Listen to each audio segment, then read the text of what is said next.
This show is part of the Deluxe Edition Network.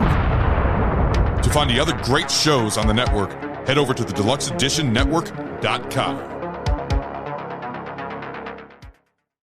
Bev's Video Kingdom is intended for a mature audience. Listener discretion is advised. Bev's Video Kingdom is brought to you by Bob's Beamer Sales and Service. Hi, I'm Bob DeStefano, and I will sell and repair BMWs and write poems. These are my words. When you're lonely, when you feel blue, I'll grab a Beamer and drive to you. We'll go real fast. We'll look so sweet. We'll do some blow in my back seat. Do you drive stick? I hope you do, because I've got something to show to you. I'll check your oil. I'll pop your trunk. Look under your hood for engine gunk.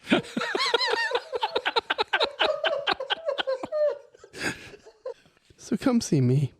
I'll make you smile. And you'll be happy for a while. For a while. Bob's Beamer Sales and Service. Want to do some blow? Bob's depressed as fuck. Dude, that fucking, do you know that? God damn it. That was the weirdest scene in the whole movie. Him with the poem. Oh, that was like the most realistic part of all of it. It's fucking just fucked up at the reunion.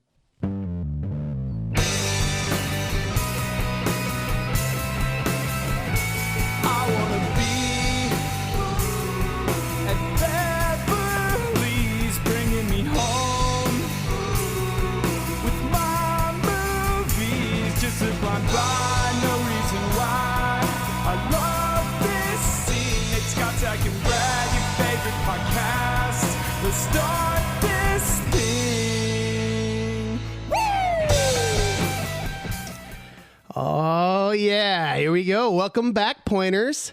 It's Bev's Video Kingdom. I couldn't help myself on that. It's fucking high school reunion season right I now, know, bro. buddy. So, yeah, that's Bev's Video Kingdom. I am Scotch Beck. I am your host tonight. I'm the one that picked the movie. We are at Bosco Jenkins Cantina and Showroom, which is my lovely studio. Is cantina, is that just like tiny can? Is that what that means in Spanish? That's a good question. Right? Yeah, you know, some chick was pointing at my ass the other day. It's like, cantina, cantina. It means something different than... Yeah, because it's definitely not tiny. Maybe, I don't know. I just threw me off there. It's very flat, but okay, let's stop talking about my ass. Well, we're here for two reasons. Because one, it's getting kind of cold as fuck outside. So Right. being out in the outdoor, the Bev's outdoor studio doesn't work anymore right now. So we You might have to guys. take a break. It's so fucking cold. So 33 degrees last night. Yeah. So I thought to myself, I'm going to turn the heater on. I haven't turned the heater on in forever. I turned the heater on. I ruined my fucking wife's night. She wakes up. I put it at 70. Is that too hot? I run mine at 70, but my house is also bigger, and I have these like split type units, and I don't have like whole house. You don't so, have the... Oh, dude. So it takes a lot to take the I room. put it at 70, and she like wakes up at 2 a.m. and is just sweating and cursing me and has Yeah. to go sleep out with like a fan on her on the couch. And That's shit. hard to do with a woman because they She run hates pretty me. cold most No, of the time. So- dude, not this one, dude. Wow. I'm always cold. I sleep in like sweatpants, sweatshirt. Ridiculous. Not me. Hmm. I'm a very, very warm sleeper. I know If I you- have to you're put a- socks on, You're I'm a like, naked sleeper, I've heard. that's the way it goes. Yeah. Let's not Socks think about socks that. when it's super cold, but other than that, I'm good to go. The only thing Brad wears is that mustache to bed. Keeps me warm. Keeps a lot of folks warm. A lot of folks. All right, so like I said, I'm Scotch Beck. We got Brad to my left, and we've got Zach in front of me. And unfortunately, Nate had other obligations this evening. He watches The Departed and he thinks he's like going to go undercover and some shit. So, Yeah. you know, So, we'll find out when He's half an undercover right now. he's half undercover. That's right. but we will we'll have some special guests later on, and do our best to carry the show on without our buddy Nate. So the movie we're talking about, Actually, before we get into that, Did we talk about what movie it is yet? it's Gross Point Blank is the movie. Did we say that? I didn't. Yeah, his amazing DJing, like I think clued everybody, and they're like, "Oh, fucking, that's Gross Point If you Blank." didn't know by my intro, then I just If you assumed. didn't know by Halo pointers, You guys didn't get it by my cool story about making my wife really hot last night? Yeah. Yeah, we are talking about Gross Point Blank. But before we get into the movie, we are part of the Den Network, Deluxe Edition Network. A bunch of different pods, different categories. Shouldn't it be Den Network? Did we talk about this already? We have talked Network. about it. Den Network. Ooh, Den Network. Yeah. Yeah, I'll talk Because to Casey Den about that. Network is DE Network. Casey, TE Network. the network. yeah. We'll see if he listens. We'll get right on that. So anyway, we are. Hey, wait, real quick though. I do have to give a shout out to Casey.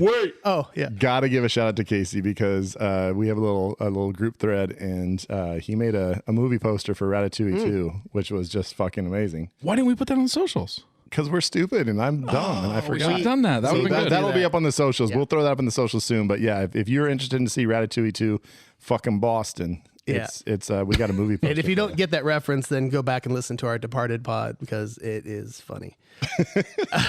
So yeah, thank you, Casey, for making that amazing poster.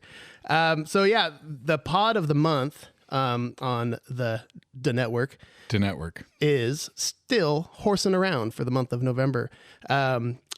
Cool, great, like random topics. They talk about all kinds of, conspiracy theories, kind of cool stuff, and just really super fun. So definitely check them out on the Den.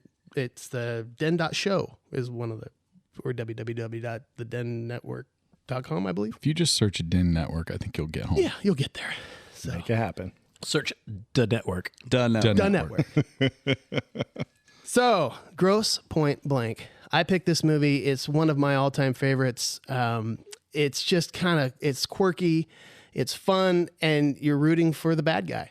And I think that's, but is he a bad guy? I mean, he's definitely doing some bad shit. But so it's definitely makes you kind of think, oh, okay, well, what's going on here with this guy? So I love the cast. Did this make either of you guys want to get a little podcast studio right in downtown where like we have a glass window where everybody could just walk by and see us doing our pod, like just cruising by? No. No, it didn't. But I do have. Not at all. I do not want that. I've at got all. many thoughts about that little downtown radio station that we'll get to in a minute here. For sure. Yeah, that is definitely something you don't normally see. Is the you actually see the DJ, and well, first of all, A, Minnie Driver, and then B, they walk by when they're having like drinks or whatever. Whoever the other DJ was, There's another beautiful She was woman attractive too. And yeah. if you know anything about DJs, A face for radio. exactly. That term was made for a reason. So. There's a reason there's no pictures in the fucking DJ booth. That's right. So so I love this movie. The music is amazing. The cast is awesome across the board. Even like the extras and like the small parts.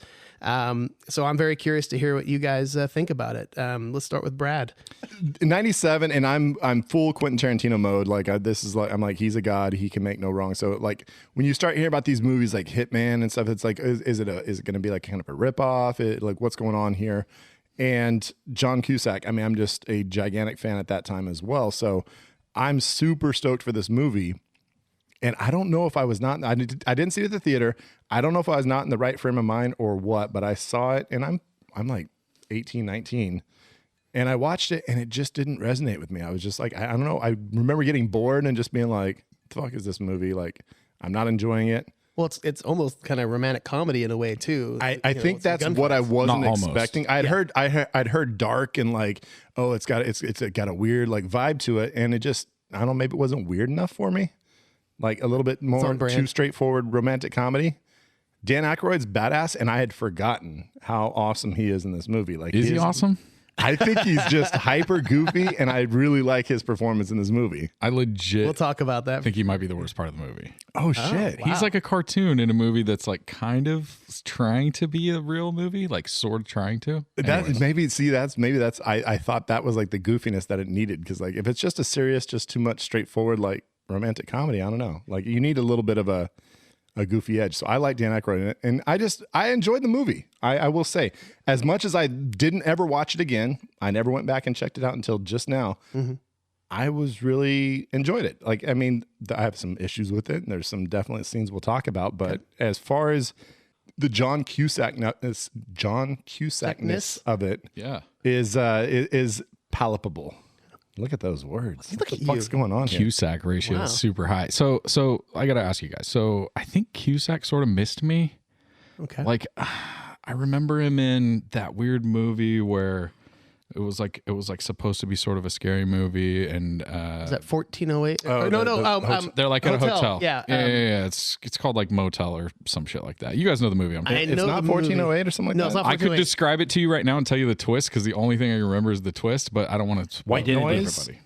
It wasn't White Noise, was it? It was Identity. Identity. Thank you. Thank you, secret guest. So that was a good. So I liked him in that, but like, I don't know, like all the early like Hughes stuff, like all that stuff sort of missed me. So he's kind of a strange looking dude to me. Mm-hmm. Does he look like he almost looks like he's wearing makeup a lot, and he's got like really petite features, and his mouth's like kind of He's got not like a kissy mouth. handsome in the traditional sense by any means. But like, the term girl next door, he's kind of boy next door. Right. He's like your buddy. He's your bro. Intimidating. He's not like especially good looking. He's not ugly by any means. He's just there. He's not like in incredible shape. He's not in bad shape. Right. He's just a dude. Right. But if you watch like something like Say Anything, and when he's like at the dinner table and he's going off about all the products and this and that, like I don't want to make anything produced by blah, and he can get on these fun little rants, and that's kind of something I'll talk about a little bit later. But I just like he has a way of delivering lines that is very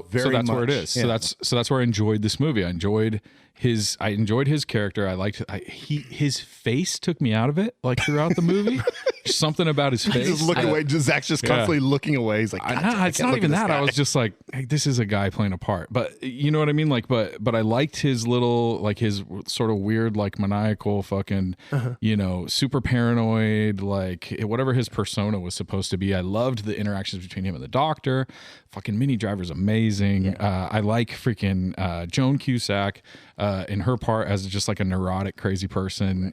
Which is pretty much what she does most of the time. Right? She's great. She's so good at it. So I dug it, dude. I really did. I like the soundtrack. Had you seen it before? I had seen it before, and so the wife and I were both like, we've seen this movie before. I was like, do you remember anything about it? She's like, no. I was like, you know any plot point? She's like, nothing at all. Neither did I. Cool. I didn't realize that he was a hitman. Nothing. Okay. So we watched it pretty cold and dug it. Did she like it? Your wife like it? She did like it. Cool. Yeah. And it's I don't know. It's not a bad movie, but there's just I want to preface all of this by saying I'm gonna rip 3/4 of this movie apart, and I liked it. All right. So just be ready. I think I'm pretty much about that exact ratio. Yeah. This is one of my movies that I watch. I've watched it a lot, and I loved your point about missing Cusack. I'm older, and so when I think of Cusack, I think of Sure Thing. I think of Say Anything. I think of Better Off Dead. I think of One Crazy Summer. Like those movies. I haven't seen any of those movies. Those Not were one. all the movies of my youth. So sad. And they're so, I mean, I say they're so good, but of course nostalgia is just like telling me, dude, they're amazing. Better Off Dead, I'll take that to the grave. That's an amazing film. I just watched that like a week ago, knowing subliminally, however you say that fucking word. This is last night. I give you whiskey, by the way. 5 sips in. Speaking of which, I do want to apologize. It wasn't the draft pod, but the movie pod for Departed. I realized as I was editing it towards the end, I think every other word I said was the F word. I think I was just Really? a lot of fucks. Welcome. My fuck to word ratio was pretty damn high. Welcome to my world, buddy. I listened to the whole pod, dude. I didn't notice that at all. I didn't notice it either. I think I noticed it. Did you listen to it with your dad's ears? I think so. I think that's what happened. So But no, so I was gonna say I watched Better Off Dead just on a whim. I was cooking dinner and I was like, "What? I'm gonna throw a comfort movie on, throw on Better Off Dead," and I'm sitting there watching it as I'm making dinner. And god damn, I love that movie. It's just so good. fun. It's so fun. But yeah, so this is a movie that I've seen bunches of times, and I know a few years ago it was one that I still have. I got HBO and I still watch satellite TV. I don't stream everything, and it was on, and so it was on every time it was on. I'd watch it. You I'd said watch part of it. everything. You meant anything. You said you don't stream everything. You meant anything. I stream some things. You do? I do some streaming out here in the old sticks. On Pornhub. They all start with X. You know what I'm streaming. Point being. That's what the big screen's for. So, by the way, porn does not look good on that big of a screen. It just FYI, you see everything, and there's some things you don't want to see. Okay, moving on. And He's got dual, like, he can be over there and over there. He's got like 2 things going. Like, he can be running back and forth. I'm sure he does. yeah, well, Dude, double features? That's pretty sweet. no way I'll find a point where I was going with that. Oh, anyway, so I was getting ready to watch this. Obviously, I suggested this movie because I love it so much. But after I suggested it, I was like, oh man, do I need to watch it? I don't know if I do. But I'm glad I did because I figured it'd be one of those things where it's like, I've seen it so many times. Kind of like, it won't be that fun. It was fun again. I really enjoyed it. It'd been a long time since I'd seen it, maybe a couple years, and I thoroughly enjoyed it again. So hopefully anybody listening who hadn't seen it and watches it enjoyed it.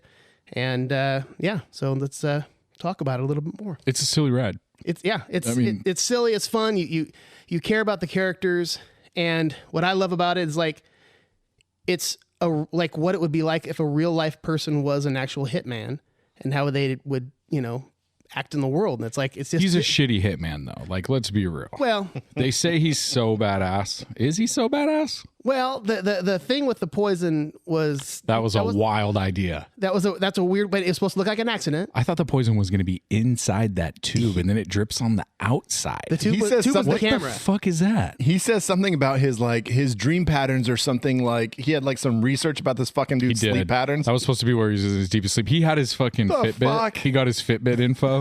He fucking tapped into that shit. the 96 version of the Fitbit. Exactly. He's like, he's in deep sleep between this time and this time. But if we're trying to make it look like an accident, that was the whole point. And then So what? He blows the dude away. So now what? well, he had to kill him because he knew he was had, and so he goes, well, Well, might he as well didn't at least know he kill was him. had. I thought he was just gonna leave. So Yeah. So he gets caught. He pulls the thing up, and the guy's like, "Oh, somebody was trying to kill me." Like, that's all the guy knows is that somebody's gonna try and kill him. I Right. guess he thought that was enough to kill the dude. Well, yeah, because Well, the dude, and that was maybe the most like realist when that dude was like trying to like plead for his like Right. whatever I did bad, like I can make it sorry. right. or Showed that he whatever, was yeah. ruthless. Like, I fucking Cusack's ruthless, like, right? it's not me. I took money for this, and I have to kill you. I'm sorry. That was. He's like, it's not me. It's not personal. He's like, whatever I'm doing, I'll stop doing it. It's like, it's not me. So Minnie Driver, Okay. wait, she's fucking amazing. Yeah.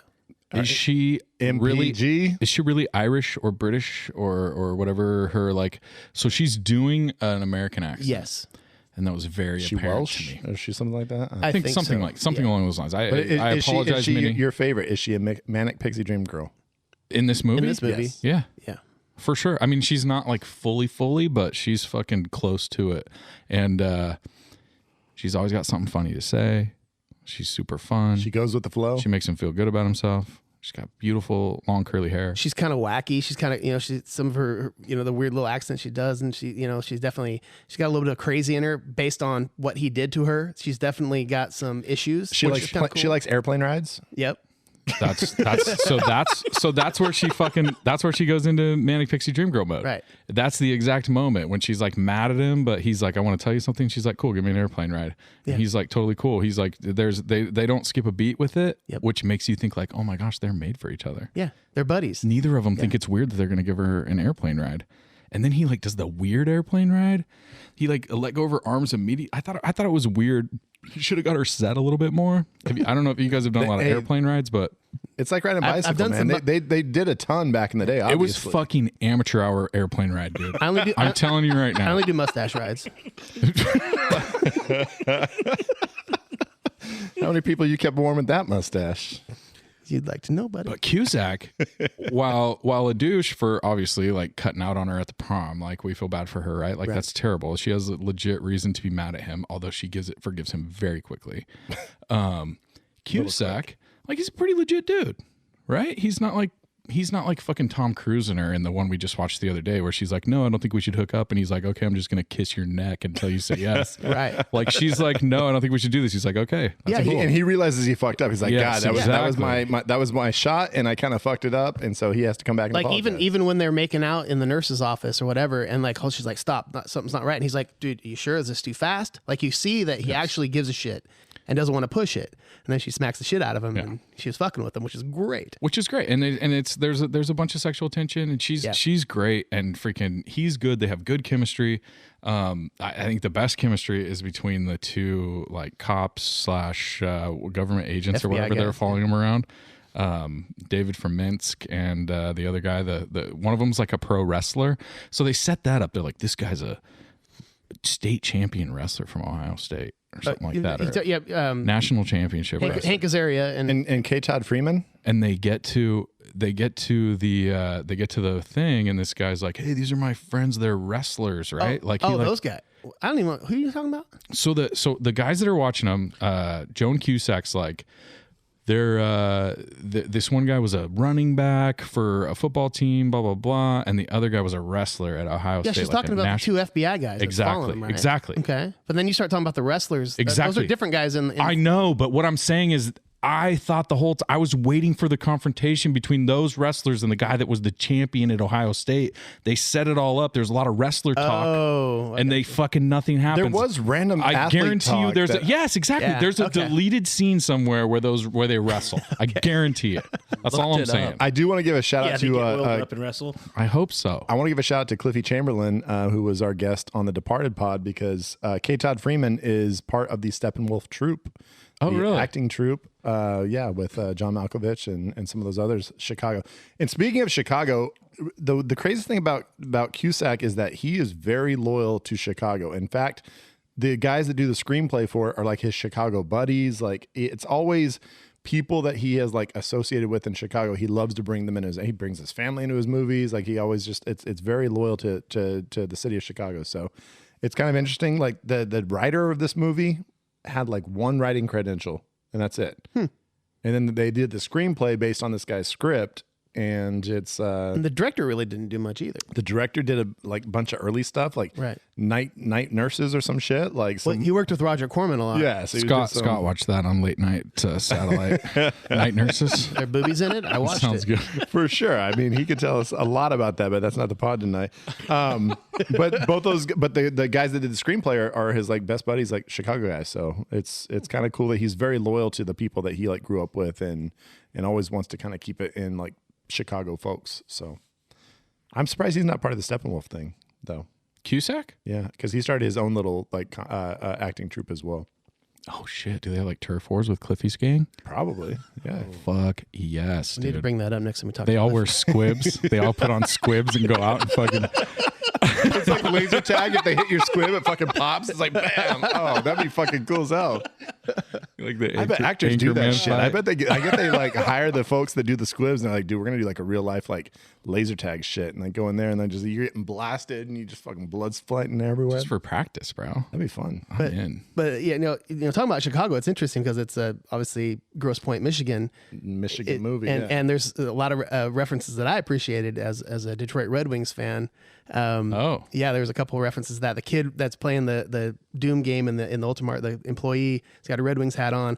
There's one where Martin Blank says, I think it was to Dan Aykroyd, it's like About the goon. Yeah, what Detroit need, Red Wings need another goon or something. Yeah. And so anyway, They had one of the legendary goons, Bob Probert, rest in peace. Yeah. Why'd you got to bring that up, man? You guys talking about Canadian sports again? I'm confused. If you know nothing about it, just look up YouTube Bob Probert best fights. The guy was just a slugger. You just reminded me of a story. So I didn't have cable. I didn't get to watch ESPN, and I was a Red Wings fan. And so, Did they have ESPN, or was it because you didn't have cable? Had it started yet? Was the network created yet? TVs hadn't been invented yet. So you fucking assholes. And When they were giving up me the Morse code, like bleep beep beep beep beep. Oh, for sure. Telegraph. So anyway, before I could watch ESPN, a friend of mine, Keith, he recorded a Penguins Red Wings game for me. And- Really? Yeah, on VHS. And so I took that VHS home and I watched it. And and it had one of the most amazing fights ever. It is online. It was Bob Probert against Marty McSorley. Yeah. And it lasted for it seemed like 5 minutes. and they fought from one side of the ice, and they went all the way halfway around the rink. All their jerseys were both off. They're just slugging each other. It was just amazing. They're hockey players, though, right? Hockey players, yeah. Okay, but they're fighters. McSorley, These guys are he fighters. ended up being Wayne Gretzky's protector with the Kings. Right. Like, but he started off with the Penguins. McSorley actually got kicked out of the NHL for hitting somebody over the head with a stick, I think, didn't he? Yeah, he did. I think that was his final thing he did. He clubbed somebody over the head and got suspended You forever. guys remember when Gilmore took his skate off and tried to stab that guy? It's in the record books. I'm the only player that ever tried to stab somebody with a skate. Anything else we want to talk about top line on this before we get to the director? The one thing we haven't really talked about is the music. We could talk about that later. I'll talk about that later. Yeah. So, but that's definitely something that we want to touch on because that to me is one of the stars of the movie. So, Agreed. So yeah. So we'll take a quick little break and maybe talk to the director. Pull up a chair and grab yourself a drink. We'll hypothesize what directors think. Maybe sometimes get a guess makes us look good. Let's drink, laugh, and pretend we know what we're doing. Drinking with the director, brought to you by Last Call Brewing. Who is the director? His name is George Armitage. And, he was in Get Out. He was in Get Out, right? Yeah, the Armitage family. That's they based that whole movie around his family. Voted for Obama twice. Okay. He would have tried it another time if he could. So speaking of Last Call Brewing, which is what this segment is sponsored by, as you could hear from the song, we have a couple of guests here, and one of them has a Last Call Brewing t-shirt on, and he is the tap room manager down at Last Call Brewing, and he's decided to join us tonight. How you doing, Jake? Good. Thank you guys for having me. I really appreciate it. Of course. And over on the end of the table, we got another buddy. And he's and something else about these two guys is they have their own little podcast, and they've been nice enough to have us on, so we decided to have them come hang out with us. And it's called The Real Drunks, and we got Matt over on the end of the table. Matty Marlowe. Hey. How's it going, guys? I feel like you should have played hockey in like earlier life because like Matty Marlowe, it sounds so. It does sound like a Canadian name. I mean, doesn't it? Patrick Marlowe is Yeah, I was the gonna say, most famous San Jose super Sharks of all Canadian. time. It's like it just sounds like you kind of look like you would have been a goon, like you would have just been beating some ass. Yeah, probably. Bash brother. Yeah, I probably would have stabbed somebody with a stick, with a broken with a stick skate. or a skate. Yeah, I'm not gonna lie, I do have anger issues when it comes to that stuff. Hey, we're drinking with the director though. That's right. What's everybody got in their glasswares? So let's go around the table and see what we're drinking. And I think we'll start with Brad. Yeah, so it's getting cold and while in the summer I love a good campfire. In the winter you like that like outside. If you got a little fire going, you're sitting by a fire pit, it's just beautiful. And I'm drinking some of the smokiest scotch you can get. So let me set a scene for you guys. So we show up here, and first thing Brad says to me is, Jesus. "Do you need any help getting stuff out of the car?" And I'm like, "No. Why? Why would I need help?" And he's like, "You don't have the equipment?" I was like, "No, you don't have the equipment." So Brad has to drive all the way to Nate's house to get the equipment and then come back. And I couldn't have considered getting the equipment at any point since I'm hosting No, tonight. he And shows Brad. That didn't happen. Brad shows back up. The two guys that live in the town, Nate, he has the equipment, and the two guys that live in the town with he's got Nate, the equipment, all right. Yeah. From what I hear. Right, that's right. And they I know they just forgot. And so when I forgot. the old guy coming from out of town comes into town, they're like, "Hey, go get the fucking equipment, bitch." It worked out great. You did great, dude. Yeah. You're doing a good job. But I get back, and what did I do? I went straight to the bottle. So this is what happened. So that's the part of the story. That's the part of the story that I'm getting to. So Brad shows back up. First thing he walks in the door, he's like, "Did anybody eat any of my burritos?" And everybody like cowered away and was like, "No, Brad, we didn't eat your burritos." And he goes over to the thing. He's like, "I want some smoky fucking campfire." And he's like, "Scott, can I drink this?" And Scott's like, "Hell yeah, dude, get it out." So he gets it out, and then Brad proceeds to pop the top. to put the fucking cork thing into the top of it, and then No, I just opened it, and that motherfucker broke. broke the cork, and then tried to salvage it and push the cork down into. So you got any chunks of cork in there? No, it's. Oh wait, yeah. Little floating cork hidden dragon. Maybe there's a couple little floaties going on, but it tastes like campfire, and that makes me feel good. So that's why I'm drinking Lafroig. Lafroig. If you like the smoky campfire type of scotch, Smoky, you want to go. crunchy. You want to go with Lafroig, or you want to go with Ardbeg. I heard Lafroig Yeah. like they like temper their corks They- for when you push it into the bottle. I think so. It adds flavor. All, One the, of all the the, good drinkers know that. One of the most popular and like is a little more expensive, but if you want smoke, one of the best is Lagavulin. That's one I don't actually have a bottle of because I'm not a fan of the smoke, but I'm starting to like it more now. So I think I should buy some Lagavulin because it's always on the lists of best whiskeys. And so if you haven't had that one, Well, how's the cork on that one? the corks are strong. They I they don't know roast them. But I mean, Mr. Cork Smasher over here. I mean, who knows if there's a cork strong enough for this guy? He's a fucking corksman. Okay, moving across. We got Matty Marlowe. What are you drinking, buddy? I'm drinking a Japanese whiskey. This isn't the Bukkake whiskey, is It's it? not the Bukkake whiskey. No, That one's a little salty. yeah, Cocky.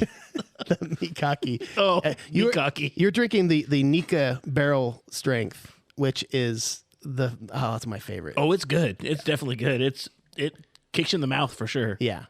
But the thing is, it's barrel strength, so it's like super high octane, but it's super smooth and Like me. Yeah, exactly. There you go. We try to support the Japanese economy here on the Bev's Video Kingdom. So I've got the Dust Bowl Peace Love Hazy IPA from. I went to Monterey this past weekend, and this lady at the golf course hands me a Dust Bowl, and it's like, have you heard of these guys? And I was like, they're literally like 5 minutes from my house. She's like, oh, you live in Monterey? I was like, no, that's just the tap room that they have, dude. The main spot. But anyways, it's very delicious. Tastes like beer. I like it. There you go. All right, Jake, what are you drinking, buddy? I have a Citra Bowl from Last Call Brewing Company. Ah, nice. Hazy Pale Ale, 100% Citra hops. It's delicious, Pretty folks. tasty. It's on tap I at want to the say tap it's room. our right now. third or fourth batch we've done. I would say that's my favorite Last Call brew. Besides BVK IPA, right? Yes. Thank you. I'm just making sure that we're. Well, okay. It goes BVK, Yeah. Hoist and Heavies, Oh God! Thank God you put us above those. and then guys. Citra Bowl. I love He it. switches that story when Josh are around. When Josh The and new around. hoisting, the second edition was, goddamn, that was it was no. dangerous and delicious. That's what I mean- that was my description. Oh, yeah. In all honesty, though, that BVK, and I'm not an IPA drinker. Jake will test this, but no, that was probably one of the best IPAs I've ever had. You're And not the only person to say that, Yeah. dude. It's the fucking nectar of the gods. I don't even know if it exists except for in Scott's fridge. He might have a couple in there. I have saw a couple. one. in there. Oh shit! You still have a few? No one can have them though. He said, grab whatever you want. I got a bunch of beers in the fridge, and I saw that. I was like, nope. he slapped your Not hand. touching that. I slapped my own hand. I was like, I'm not touching that. Just saving it for a special occasion, man. So fuck, dude. So can we hear the story, Matt and Jake? You guys are doing a pod, Real Drunks, and every time I talk to somebody about your pod, Real Drunks, I have to always be like REEL, because when you read it, you get Yeah. it. But when you're verbally telling someone, say it's it, not it's like, quite huh? it's not quite as fucked as Bev's Video Kingdom, and people are like, what? Which one of you is Bev? Exactly. But Real Drunks, so it's REEL. Yes. Like they don't get me wrong, they are like fucking clinical alcoholics, but it's Real Drunks, REEL, as in like a film reel, Yeah, like a right? movie reel, yes. Yeah, like when Yes. Scott used to watch movies and they fucking click it Yes. onto the thing and be like, Click, click, click, click, click. Yeah, yeah. Exactly. just like that. Like the I'm Super leaning 8s. hard into the Scott's old thing tonight. I fucking love it. Yeah, it's becoming it's kind of a problem now because like we're really going really hard in what's the paint. funny, on your Scott, is older- I used I'm getting closer and closer to Santa Claus as we go. Let's just get fucking, true. and we're getting close to Christmas, so fucking lay it in. I used to go so hard on Nate being the oldest guy I know, and now I know you, and I'm like, fuck, dude, I can't even. Nate's not even the oldest guy I know anymore. I mean, there's more salt than pepper in that beard. For sure. That's a fucking bukkake beard. It's salty as fuck. Hey, Scotch, what are you drinking, old man? Besides your Metamucil. Oh, shit. You know, Scott's like, thanks for coming to my house, yeah, guys. I invite Fucking you assholes. you come into my home, I give you alcohol, and I fucking love it. This is great. You come into my home, you get my wife's name right. Christina. I am drinking Glenmorangie, the Quinta Bourbon. It's a 14-year. Ooh, Warren G has a whiskey. Why was I just about to say the same thing? It's a port cask finish, and it's Glenmorangie is consistently one of my favorite Scotch whiskeys, and they have a bunch of different like barrels and types, and even the 10-year, which is their lowest Watch year that cork. age, is really good. Everything they do. Oh, they is have great. they have an amazing cork too, where they have the plastic at the top of the cork goes into the bottle, so you can just pop it in and out. So it's like Brad proof. Right. No, that nice. last one Probably had not. the That's same. exactly Last one how had the this was. same shit, and I just This broke is the that one shit. you. Yeah. That's fucking amazing. Well, what he That was doesn't know is that, aggressive getting to that liquor, It man. was a Brad proof bottle. well, and you- that bottle is like 15 years old, and he's the Yeah, first it's, one to it's open like it, a so 12-year, and crusted now on. it's like a 27-year, I think. Yeah. Ooh, So No, once it leaves that barrel, it no longer ages. it goes exponentially after you bring it home. all right. So before we get Dog ears. too much more off the fucking rails, because he brought something up, we would like to hear some more about the real drunks. Yeah, so that go was the ahead whole and- point.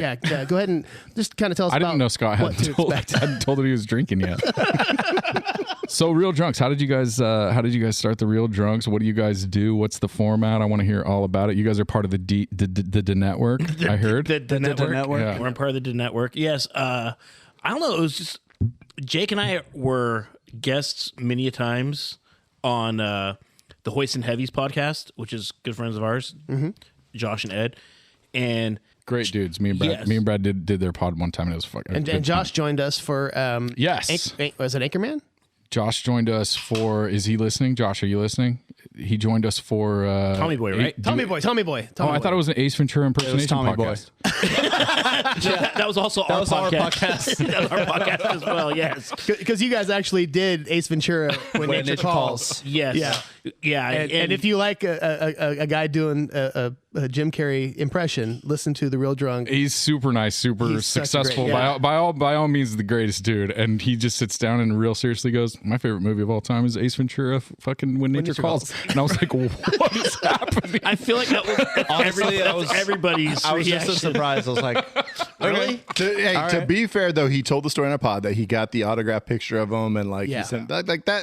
Well, when you that grow up shit in hits Canada- hard when you're a youngster. If somebody does, like, some celebrity does something cool for you, you're gonna be like, I'm gonna be a stand for them for the rest of my life. Well, I think Corey Feldman begged to differ. Shit, wait, did Corey Feldman do something for you? No, but you see how he still dresses like Michael Jackson. Yeah. Okay, god damn it. Oh wow, that was a hard punch right there to Corey Feldman. I love that dude. I've actually met him in Turlock. Corey Feldman? Yes. Oh wow. Holy shit. He was in a few years ago. He was at Red Brick. doing Really? what? Red doing Brick at Red Pizza. Brick? He was a friend of mine. Like, was doing like a music video for some people. I don't remember the band or whatever, but they were in contact. brought in with the them, Feldman? and the Feldman came to Turlock and was in the music video or the video or whatever it was. And we were all hanging out at my house when I lived here in Turlock. And somebody says, "Hey, Corey Feldman's with my friend at Red Brick. You guys want to go?" We're like, "Yes." So we all shot over there.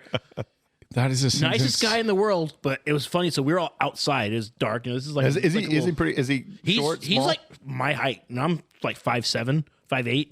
He's a diminutive dude. Yeah, But he's got a presence. he does, and he does. any celebrity dude. If does. you know how to run a room, you know how to talk Yeah. to people. Like, But come on. the funniest thing is that anytime someone would take a picture with him, and this would be like pitch black outside, sunglasses on. Love it. Always had it with the sunglasses on. You know, his rhinestone glove. Stunting on Same thing motherfuckers. happened. Same thing happened when I met the guitar player for Slayer. He had to wear a bedazzled glove too. No, the sunglasses thing. It was at an awards thing. I was in advertising at the time, so I got tickets to this thing, and we were in the back where all the like celebs are kind of hanging out or whatever. And he's sitting there and he's talking. He's got his sunglasses on the top of his head, and somebody walk up to him. "Hey, can I get a picture?" He's like, "Yeah." Sunglasses down. Gives the devil horns. Take the picture. Sunglasses up. Starts talking.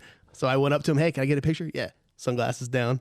Devil horns. It's a Takes power picture. move, dude. It was cool. So Well, I just want to apologize too, because if you guys listen to our podcast, we go off the rails all the time, so it probably Yeah. will happen quite a bit tonight. So I We still apologize. haven't said what you guys do or how you guys started your podcast. Like I said, we're like ADD here. Yeah, super ADD. So no, we were on their podcast quite a bit, Hoist and Heavies. I got the bug to do it myself. Jake, he had a little experience doing one with a buddy of his. That kind of ended. So him and I will sit there at last call. I'll sit at the bar drinking with them, and we're always just constantly quoting movies, like movies that most people have never seen. So we were like, hey, you want to do a podcast? We both like to drink. We both love movies. Let's do it. And I was thinking, what's a good name? Well, Best Video Kingdom's taken. It's tough, you know. Copyrighted that shit. Right. So then I'm like, fuck, what can I do? Real drunks. Oh, we drink. We're drunks. Real, REEL, real. Now looking back, it's pretty confusing for people. It's great. You know, I'm impressed that like with as many podcasts are out there, that the fact that that one was not taken, like that's clever. Yeah. And the fact that it does not already exist, that's badass. Like, Yeah. When they didn't say it's real drunks parentheses 2 parentheses. the real drunks. Yeah. It's like, well, do you remember the cartoon, The Real Ghostbusters? Yeah. There was the Ghostbusters with the ape. That was so Yeah. weird. I remember being so confused as a kid. Like, what the fuck's going on here? Like, why is there the real Ghostbusters and then what's this fucking fake shit going on with like Well, the funny thing is, the Ghostbusters one with the monkey or the gorilla was the original one.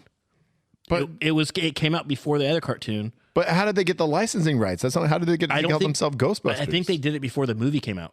Wait, really? Yeah, I believe so.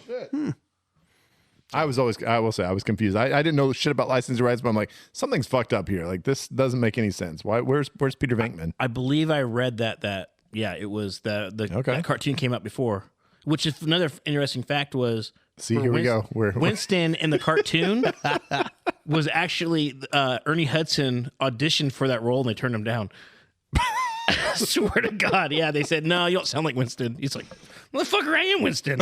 Yeah. That's a mess. So yeah, that's where that came from. And it was just like I was trying to think of drinking and movies, how you can combine them. I came up with Real Drunk, and I actually looked it up like on Spotify, like, is there a Real Drunks already? Nope, there wasn't. So I sent it to Jake. I'm like, what do you think, Jake? He goes, I love it. Yeah. No, I think it's like legit. It's like naming baffled. beers because we're hoping with Jake and Walter, you know, a BVK second edition is going to be coming out, and BVK IPA, and we were looking at like possibly like, oh, we're going to be clever. We're going to do like BVK 2 Electric Boogaloo. Actually, you thought that. I said And it. Nate and Scott were co-signing the fuck out of it, and I was like, no, I don't want to do that. That's just so everybody Then knows. I go to a beer advocate or whatever, and I start looking it up, and there was like I think 12 other beers that had already been Electric Boogaloo. I was like, okay, no, we're not going to be That's the corny first and rip some shit off. when we brew something new and we don't have a name for it. Literally, there's 5 of us in a room. We're just on Untapped. We're like, is that taken? Is that taken? Is that taken? Yeah. Okay, that one's not taken. Okay, that's the name. I've heard it's getting harder and harder, like naming beers, because like It's damn near impossible. because now are names of beers like trademarked or They're not trademarked, but you don't. So small backstory. I'm not going to name names, but this was before my time, but there was a beer, Mangalorian. You remember Mangalorian? Mangalorian was Mangalorian. good. So there was a brewery, another brewery in California that made a Mangalorian before we made it. You guys did it pretty quick. I gotta say that the show They came were pretty out. on it. They were pretty Yeah. on it when they made it, like a month in to the show being like a thing. But the brewery that did it first basically sent a letter to Brian and Josh. cease and Cease and desist. type thing? Shit. Yeah, they're not a cease and desist, but they're like, hey, like this isn't cool. Like We're promoting. we did this first. Like Yeah, but is their beer sold in your area? Like, is in your town? So then No. who the fuck cares? exactly. But Those guys. so like Brian, Obviously. But it's like you don't want lawyers to get involved because that gets fucking expensive. exactly. They took exactly. the time to type up a letter and send it, and postage is not cheap nowadays. Yeah, fair. That's true. So What did you guys change it to? didn't change it. No. Fuck yeah, that's gangster shit, Jake. I love it, dude. Last call. fuck those That's why they guys. sponsor. That's why they sponsor Drinking with the Director. Those motherfuckers don't give So- a shit. Yeah, that's what Last Call's got her back. Jake sent him a picture of his ball sack and was like, fuck you, bud. Dip it Okay, in a bud. bottle, dip it in a glass of their bud. beer. And the people in the USPS, they're like, sir, we can't send this. Sorry. Why would you just text We it open to all us? the mail before we trust us. We open all the mail before we send it. So Brian politely was like, hey, like we're sorry, like we didn't know that this was a thing already.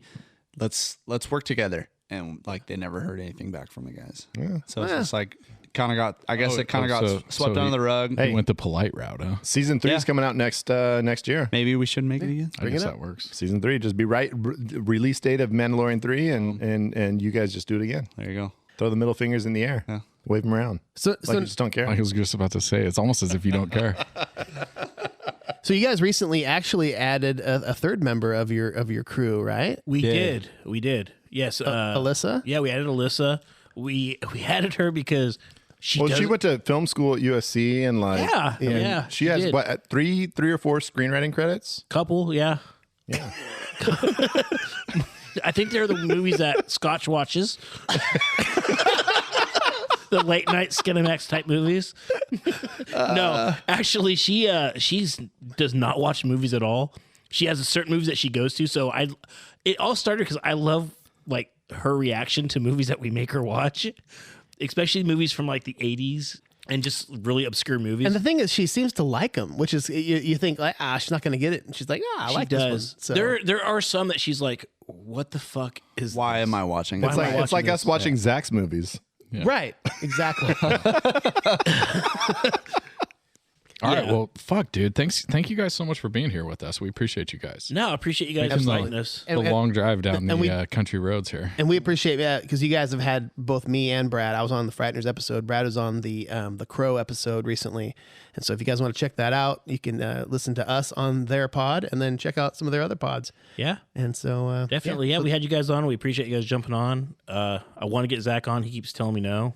I got to figure out a Nate time. that keeps telling. Nate keeps telling No, me no. Nate. There's bad blood between Nate and I. I don't know. They had a blood feud, I think, in a past life. A grenadine feud. Grenadine feud in a past life. There was that's right. Something happened. I forgot about because you tried to make like a bloody beer or something. Yeah, I was making a Bloody Jason, which is basically just Jack and grenadine. Oh no, Bloody Jack with grenadine and Jack Daniels. And Nate was like, "That's my signature." Yeah, fucking drink." I didn't know he had a monopoly on Well, grenadine. the best but part is you took one sip. You're like, nope, that's not good. it was not good. Oh God, no, it was not good. As any respectable drinker would do. Yeah. Okay, let's get back on the track here. Let's talk about the actual directed this director. movie? This is George Armitage. Yeah, I really don't want to talk to George Armitage, but I have several. Like, there's a bunch of decisions that were made in this movie, right? They obviously decided not to go super serious. Agreed? Yeah. Right. Yeah, It's I mean, it's definitely tongue in cheek for sure. You cast John Cusack as a hitman. That's not very serious. But they're trying to take themselves serious, but there's moments in the movie that are like, okay, obviously they're not taking themselves super serious. Like, Well, all the stupid class reunion stuff, like everybody's so stereotypical. Like they're all like, That was he was great. the jock. yeah, Like he's I the, love that. It was just. I mean, it was kind of like very much romantic, almost teen comedy. I mean, I guess it's Fucking- high school in a way. like reunion. Ari so- Gold coming out on the dance floor, like very obviously, like fucking doing cocaine, just like touching his nose every 5 seconds. Dude, like one of sniffing the and talking to last him. dance scenes on the like the dance floor, it reminded me of, you remember like the is it Charlie Brown Christmas or the Thanksgiving special? No, Where they're all dancing, and like the one kid's doing like the side to head, like they all look like they're doing the same like Charlie Brown moves out there on the dance thinking floor. the They're just yeah. That was Christmas. There's some wild shit going on in that dancing because I watched it specifically, and there's the guy that he meets that gives him the pen. The girl he's with, she's dancing super slow and seductively and like moving her shoulders. It's fucking so weird because like everybody's kind of doing 80s dancing or whatever, and she's just like totally doing the slinky thing. everybody's got She's their own twisting little around. move. And then Well, Cusack and Driver are just like slow dancing, and the Yeah. song still goes fast. I fucking love They're like that making part. out. I say, wouldn't, Like, wouldn't you? I thought it was great. Yeah. and Cusack's other sister, who plays Amy in this, Ann Cusack, is in the background doing this like whole like her arms up like this. The blonde that comes up and talks to him and Ari. Amy, Ann Cusack is the one that comes up to him in the bar, and she's drunk. Oh, spills she's a drink, hella drunk. She's Yeah, hammered. yeah. She's great. That's Ann Cusack. You see her like stumbling out of the taxi at a certain point. Yeah, there was like 4 Cusacks in this movie, I think. I think there was 3 that And can we come to an agreement? Is it Q or Q? Oh, I've always said Cusack. I always say John Cusack. Q. I don't think I've ever heard it, but Cusack. Cusack. Cusack? Yeah. Okay, then that's correct. My Then, buddy Josh in Colorado right now is going, you motherfucker, it's Cusack, and you guys all suck. it's Cusack. John Cusack. Cusack. So John my favorite part of that like specific scene when they go into the thing is that like Ari obviously like has a crush on the tall blonde that comes up and talks to him, right? Yeah. And he's like talking to her, and she totally blows him off. Hey, Jenny And then Slater. Hey, Jenny Slater. As the night. Hey, Jenny Slater. Yes, exactly. Hey, Jenny Slater. But as the night goes on, he's totally throwing his mac on her, dude. He's dancing with her the entire time. He's got it going. And then Cusack totally fucking cockblocks him by murdering a dude in the fucking hallway. Yeah. They have to like carry the body and go burn the body. He comes back and freaking the girl he's dancing with is gone. Yep. Yeah. I was upset for him. Maybe at that point. they ended up together. Who I knows? doubt it. Yeah, She sobers up at some point. Yeah, she sobered up Yeah. because like so what happened was she met him at the beginning and he's like, "Hey, Janie Slater. Hey, Janie Slater." Sober Like, Jenny Slater is in not 11 into it. I was in 11 classes with you. 11 classes. She's Who like, knew the "You're number? who?" Yeah, that's and so she was not fucked into up. it. But then she got a little hammered and they were dancing at the end because I noticed that too. Agreed. And So I'm assuming this is a big school because I know for us, it's like a bunch of us grew up in small towns. And so it's like our high school had like my graduating class was like about 100 and something. We were 130. We went to elementary, junior high, high school with pretty much the same kids. So it's like we all knew each other. So you do a fucking reunion, it's like everybody's just like, oh yeah, I know you. Right. And to be like, which is why we don't go to our reunions now. Yeah. Well, exactly. I literally didn't Well, go. yeah. If social media exists, if this movie, like, you can't do this movie in 2020 because it just doesn't. Because work. you know what everybody's doing. Yeah, there's And no. you're It's like- not like, oh my god, what are you doing after 10 years? It's like everybody's fucking kept up with it. Who they want to keep up with, even the people that they're just like whatever. So no, what my point though is that it's just like. Yeah, so I'm just thinking you're an asshole. Like if you went to a small school like us, And you're you'd an be like, asshole. I You'd be don't know like, who you are. I have no clue who Yeah. you are. That would just be like the most fucked up thing to say to somebody. Right. Yeah, even if you didn't like hang out with somebody, you still knew who they were. Bro. Right. Yeah. So- So this must have been, I guess, a little bit bigger high school because. So, dude, I graduated with 130 people. I have this conversation fucking every single year, either at a baseball game where I'm coaching baseball or soccer or football or whatever it is. My kids are out there and people are like, Zach, what's going on? And I'm like, hey, you. What's up? Yeah, but and I this is have like no 20 fucking years. idea This who is they 20 are. years prior, though, man. I'm just saying, dude, this shit's been happening for years. This is the 10-year anniversary. Same thing, dude. Same thing. right? So not much bigger. I think like 250, maybe 200, 250. And people have come up to me like, Jake, dude, what's going on? I'm like, you. You're like, Hey, what's up, buddy. guy? What's up, guy? How are you? I use man. Man is my. Hey man, what's up? man, what's up? Yeah, I'm shit with names in general. And If you're listening to this right now and I've done that to you, yeah. sorry. And every conversation goes like this. They tell you something and you go, that's crazy, man. What? That's crazy. No way. Good for you. As you're trying to get away. Wow. That's crazy. Hey, I got to go pick up some rice on aisle 5. I'll be right back. Oh, man. Yeah, everybody's been in that situation though. I mean, except for Matt Brown. That Matt Brown remembers everybody's fucking name, and it used to just drive me. He's the singer of his brother's band, Oh, yeah. and Who's the drummer in that band? I am. That's me. Oh, yeah, that's that's right. That's That's right. right. I love being in that band. I thought you played the tambourine. Oh, yeah. I thought you were like. Cowbell. Okay, yeah. Makes sense. Makes sense. That joke never gets old. Speaking of my brother's band, I do have to. I have to bring this up. You're and gonna bring this fucking story up, aren't you? I don't know what story that is, but maybe it's the story that you've heard. Maybe. I hope. If not, I still want to Two hear it. things. I'm gonna talk about my brother for a second. My brother has one of the best quotes ever on this podcast, which was, "I only watch movies that I've seen before," which is one of the most absurd things you could ever hear somebody say.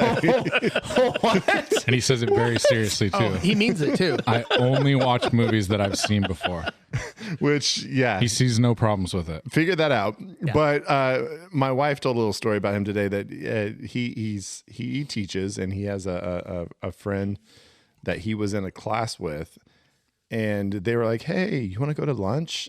And he said, "No, the acoustics in the bathroom are pretty good, so I think I'm just gonna go in there and play some hand drums on my knees." And I was like, "Yeah, that's pretty much like exactly what my brother would Such say an to somebody." Andrew answer to a fucking question. That actually sounds kind of creepy.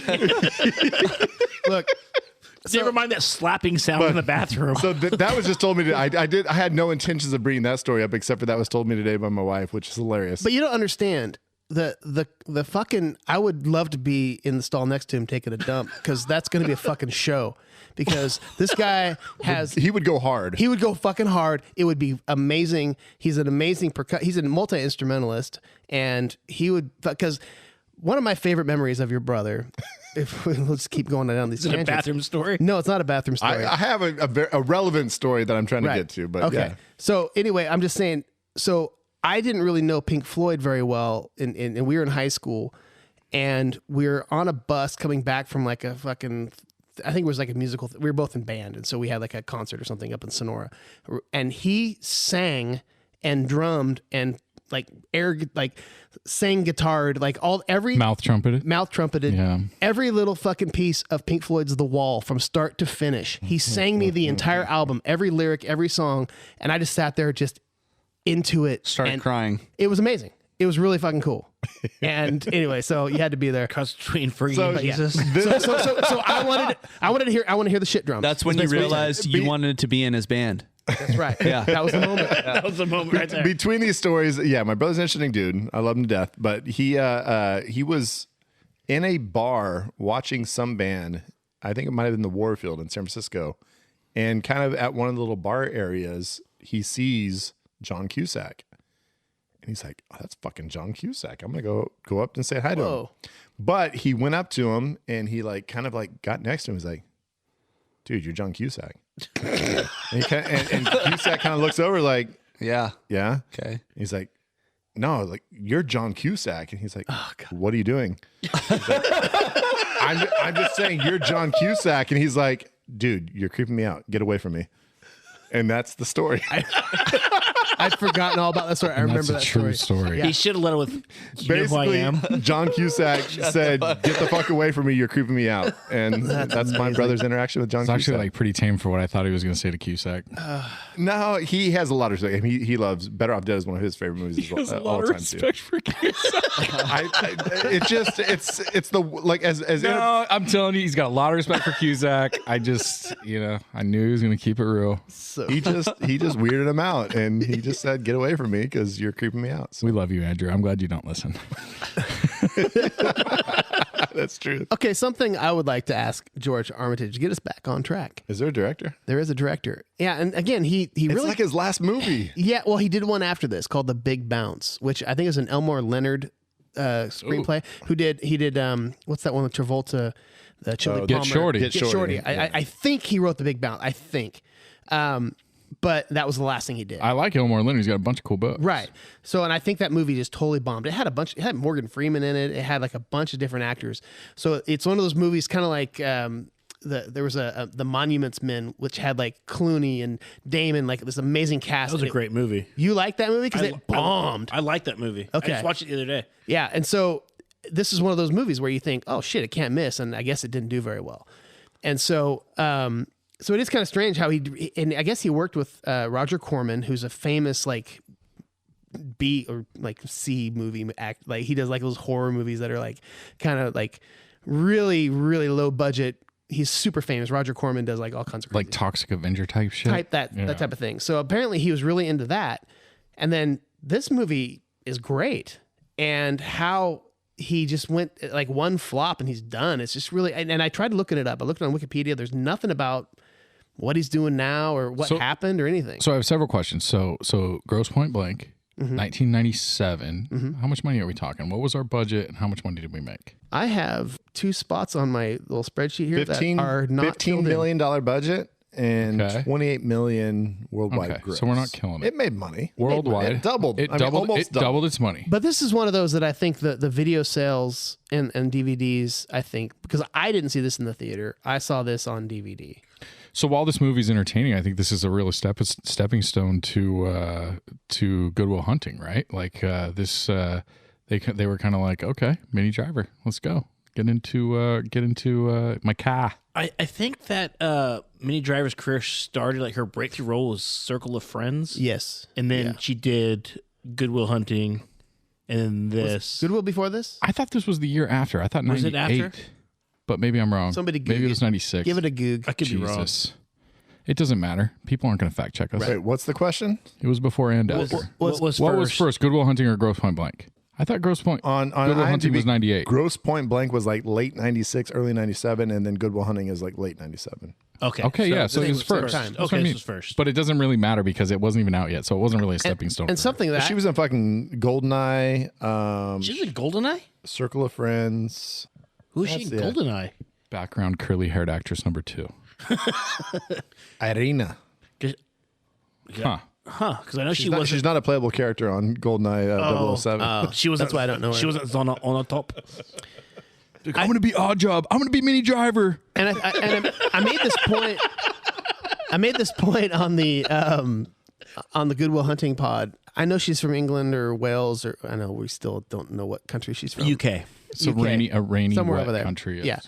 Yeah, and I didn't love her real accent in Goodwill Hunting. I just for some reason Born in and I London, know. raised in Barbados. Literally Barbados? Barbados. Wait, where? Barbados. Barbados is nice. dude. Barbados. That's Barbados makes Barbadosy. that. It makes that dope fucking shaving cream. because I'm pretty sure that I saw Grosse Pointe Blank before I saw Goodwill Hunting. I think I did too. And so her voice and her American accent, that's what I thought her voice was. So I thought the English accent wasn't real. Like So I had the thought- opposite. Yeah. Yeah, and so that's why I was like, well, shit, dude, I fucking fell in love with her in Goodwill Hunting or in Grosse Pointe Blank. Yeah. And she was different in Goodwill Hunting, and again, the sexual chemistry between Matt Damon and her was questionable, and whatever. I don't know. The word you're looking for is amazing. Nowhere near as good as I'll say the chemistry in most this movie. sensual, The chemistry in this movie is the most way sensual better. Way moment better. with Minnie Driver in this movie is the very beginning when The first she's 8 seconds when they kiss, when when she first walks in. Yeah. no, when she's right on the microphone and she's like focused on her lips. Like, Oh yeah. and she's just talking for a second, and she's just like kind of doing whatever her little promo is, Doing her It's just- best NPR voice. Yeah, it's just like it just focused on her mouth, and I was like, she got a good mouth. Oh, she's See, Brad is like I like your mouth. Brad to mouth. Got a purty you got a purty mouth. Brad to mouth is like Tarantino with feet. I think so. It's the same thing. He's Really? he's all about the mouth. Though, I feel you there. I'm the kind of same way. Like Yeah. a woman's lips are, Where are all the good men dead? In the heart or in the head? Who was that? It was from some quote. I don't know. She said it in this movie. Yeah. I was gonna say it's from this movie. Right, but it's quoting somebody else. I believe. I was quoting this movie is what I was doing, bro. Yeah, come on. Fuck, I should have checked that So a out. question that I have, That's George Armitage. what I want to know who wrote that. is, and this is in all movies, but especially for this one, does John Cusack have a Cusack clause in his contract? Like, do his siblings have to be in his movies? Because Joan Cusack is in a lot of his fucking movies. I can think of 2 movies she's not in. Well, the thing is, she's not in. Yeah, but she's not in. with in a bunch of his movies, starting with 16 Candles. Yes. That's the first time I remember Where she's both wearing of the them in. full back and neck brace. Exactly. Yeah. Drinking Well, out not of to the water mention fountain. War Inc. He's an assassin, and she's like his assistant. Yeah. which Yeah. is like So She, was there she wasn't in 1408. was she there, wasn't in Better Off Dead. She wasn't in a lot of his early stuff. was Yeah. there intention for there to be sexual tension between him and his helper lady that he talks to on the phone? The secretary. You got sexual tension out of that? I felt I felt a little bit of it I didn't get from her. From her, he seemed indifferent, but from her, I felt a little bit of like she cares a little too much. I mean, the dude is badass. Like he's out there like killing folks, and I, like, think I she would pump the cared. brakes on the badass part, though. yeah. I don't know if I would say he's a badass in this movie. I love Cusack. No. I love the Cusack attack, but What's up with every time he's around Dan Aykroyd, they're like all like just in their fucking That- pockets, like I want So to I fucking thought that shoot was you. funny. I love that. I thought that was I funny. love that. It was cartoonish and funny. yeah, like are you gonna pull on me or am I gonna pull on you? What's going on? Well, because at any He moment, brown bags it in the fucking diner.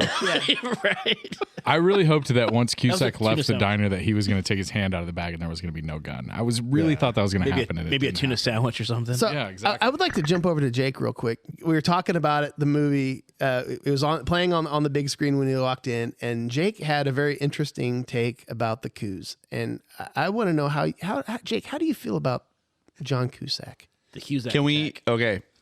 You keep saying it different. Because I'm trying to please everybody. It's like when I say almonds and almonds. Because if you live in the country, it's almonds. If you live in the city, it's almonds. I don't even go into this shit again. Anyway, Jake, I don't like John Cusack. you said that he had a punchable face like does. Miles Teller. Okay. But then you said wait. Did you make that point today? He oh did. my God. I was thinking of this today as I was like, I was kind of going back and watching a couple scenes, and I was like, is Cusack like the Miles Teller of like the 80s, early 90s? maybe. So he's that romantic comedy guy, and then you see him try to play a role like this where it's supposed to be more serious, and you just can't quite break out of that. Okay. But he's not attractive enough to be the romantic guy, like the heartthrob that the girl is like. Or like the longing action for. star type guy. Or the Yeah, action yeah, star yeah. type. He's not super buff. This would be a fun poll for like women around like my age would be like, would you rather fuck Miles Teller in his prime or John Cusack in his prime? Well, What's Miles Teller in his prime now? I think it's like yesterday. Is it Project X. exactly? It's whenever Maverick came out. No. Miles Teller doesn't have a prime. He'll I'm never have a saying prime. Maverick without the mustache, probably. I'm just saying, like, what? It's a pretty great mustache. Can we just put a quick pin in that? I just want to make sure we come back to that comment you just made. Keep going with your point. about the mustache? Yeah, I want to talk to you about it. Keep. Oh my god. All right. So, my point being is like, who is more of like I guess a sex symbol? Because like you always kind of expect actors to like that are leading men to have some type of sex symbolness. Which one is? I think So Miles Teller. if you asked young women today if John Cusack is like a good looking heartthrob type dude, you would get like an overwhelming majority. If they didn't have any nostalgia from all those movies you guys named earlier, they would be like, no. Who the fuck is that guy? Wasn't he in America's Sweethearts trying to fuck what's her name? No, he because in that movie he was husband and wife with Catherine Zeta-Jones. Yeah. But then he started fucking Julia Roberts, So her sister. didn't you guys do Wait. Didn't you guys do a draft where you guys didn't know what was attractive to women? There's a And, movie where Cusack is in a love triangle with Catherine Zeta-Jones and Julia Roberts. Yes. What the fuck You've is never happening? seen this movie? Wait, and George America's Clooney's Sweetheart? involved. What too. movie is this? It's called America's Sweetheart. So he plays like the leading actor, like the main heartthrob leading actor movies, like kind of like the Brad Pitt, Angelina Jolie, where they're like married and they Don't say those two names in the same fucking sentence. No, I mean it's a decent movie. And then like Julia Roberts, which is weird too. Julia Roberts is their sisters, but one's like Spanish or Latina or whatever, and the other one's Which one? redhead. Catherine Zeta-Jones? or Julia Roberts? the one that played the Spanish lady in the Zorro movie. Oh my God, Catherine Zeta-Jones. So, See, that's what I'm saying. Like how did I don't know. but here's the thing: you guys are bringing this up as far he's not definitely a heartthrob in your eyes. Who knows what women think? I'd be curious to know if you're jump on our socials and tell us that hey, Cusack's hot or whatever. Or ask Mel Gibson. But what I fucking love about it is the fact that this movie is kind of normalizing a hitman, and it's not like he's the James Bond slick, crazy assassin. He's just a dude, and it's like it would be like a real life hitman guy, and it's the whole movie is about him interacting with people, trying to just be normal and always on guard, and fucking has to have his back away from the window and the door and shit. And it's like he's an everyday guy, and Mindy Driver's an everyday kind of girl. We talked about that. I don't know if did this on air, but we were talking about it earlier. It's like, dude, Mindy Driver is just so like approachable, and so it's not like a supermodel. pure. She's just girl pure. next Yeah. door. Yeah. And it's like, so that makes him like, you don't want like a George Clooney or a Brad Pitt or something in a role like this, because it's like it's a little too unrealistic. I know she has a rich daddy, and like I guess that makes sense. But it's like I want to ask, how much is she fucking making at this So my piece wife's of shit like radio station? My wife's two She's not worried comments about were that. she goes, first of all, this bitch is working at fucking NPR, and she gets into this fucking brand new convertible to drive away from the thing. She's got. She goes, second of all, trust fund she goes, girl. second of all, no woman with curly hair would ever drive a fucking convertible. I promise you.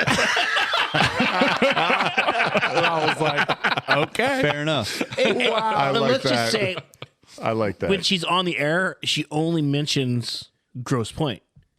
Yeah. So it's like It's a a local. local- it's a local state. total It's local. playing in yeah, however so- many people live in Grosse Pointe. I need to look that well, up. the thing That's is, one they never looked so up. she's living with her dad because her apartment burned down on Devil's Night. She mentions that. Was she in the Crow? She did. We talked about that. Yeah. Because when they go back to her house again, my wife was like, "This is her fucking house. What is happening right now?" She's living with but her dad. she's at her dad's house, so that made So sense. she's saving money on rent, and so she can afford the convertible. And yeah, 'cause she lives in her fucking same bedroom. Like Yeah. after she got Right. divorced. right, which was a funny part where he's like, "Is this the bed?" Holy shit! Okay, we're gonna play a quick little game. Population of Grosse Pointe estimations. I'm starting my left. Oh, good. playing- It's a real place, huh? It is a real place. I would say 20,000. 7,000. 13,000. Shit, $1. Are you doing one person? I'm gonna say 10,000. As of 2021, 5,584. Wow. Thank you. Yeah. Damn. You know, it reminds me of back in the day Smaller when than- we used to play the game of Cameo. Cameo. Yeah, Hey. Smaller Zach than was the- a smoke show with that. Smaller than the tiny town that we live in. Well, that's what I'm saying. It's like, so imagine you have a radio station in a fucking town. Like, But it also makes sense. And you know, maybe only a quarter of those people are listening to that. at They best. were all I listening. At best. me and Jake probably have more listeners than she does. Debatable. Every person that they meet, they're like, "We love your show. We're listening to your show. We love your show." Right. Well, some of the people that were at the reunion actually Yeah. called, especially A bunch of Nathaniel people. was one of the guys. Yeah, that he's called like, in. hey, did you hear my voice? Thing. That was great. I was just keeping it real. Is that what he said? Something like that. Oh my gosh. So, any other questions for George before we send him on his way? I think we've covered a lot. mean, of, I guess- a lot of it and a lot of other random shit. I think too we're gonna while hit. we're here. I think we're gonna hit the soundtrack on the next session. Yeah, so let's just we're move gonna on. get- Let's We're keep gonna- going. we're gonna All get right. this So let's take another break and then we'll come back with the shag snag.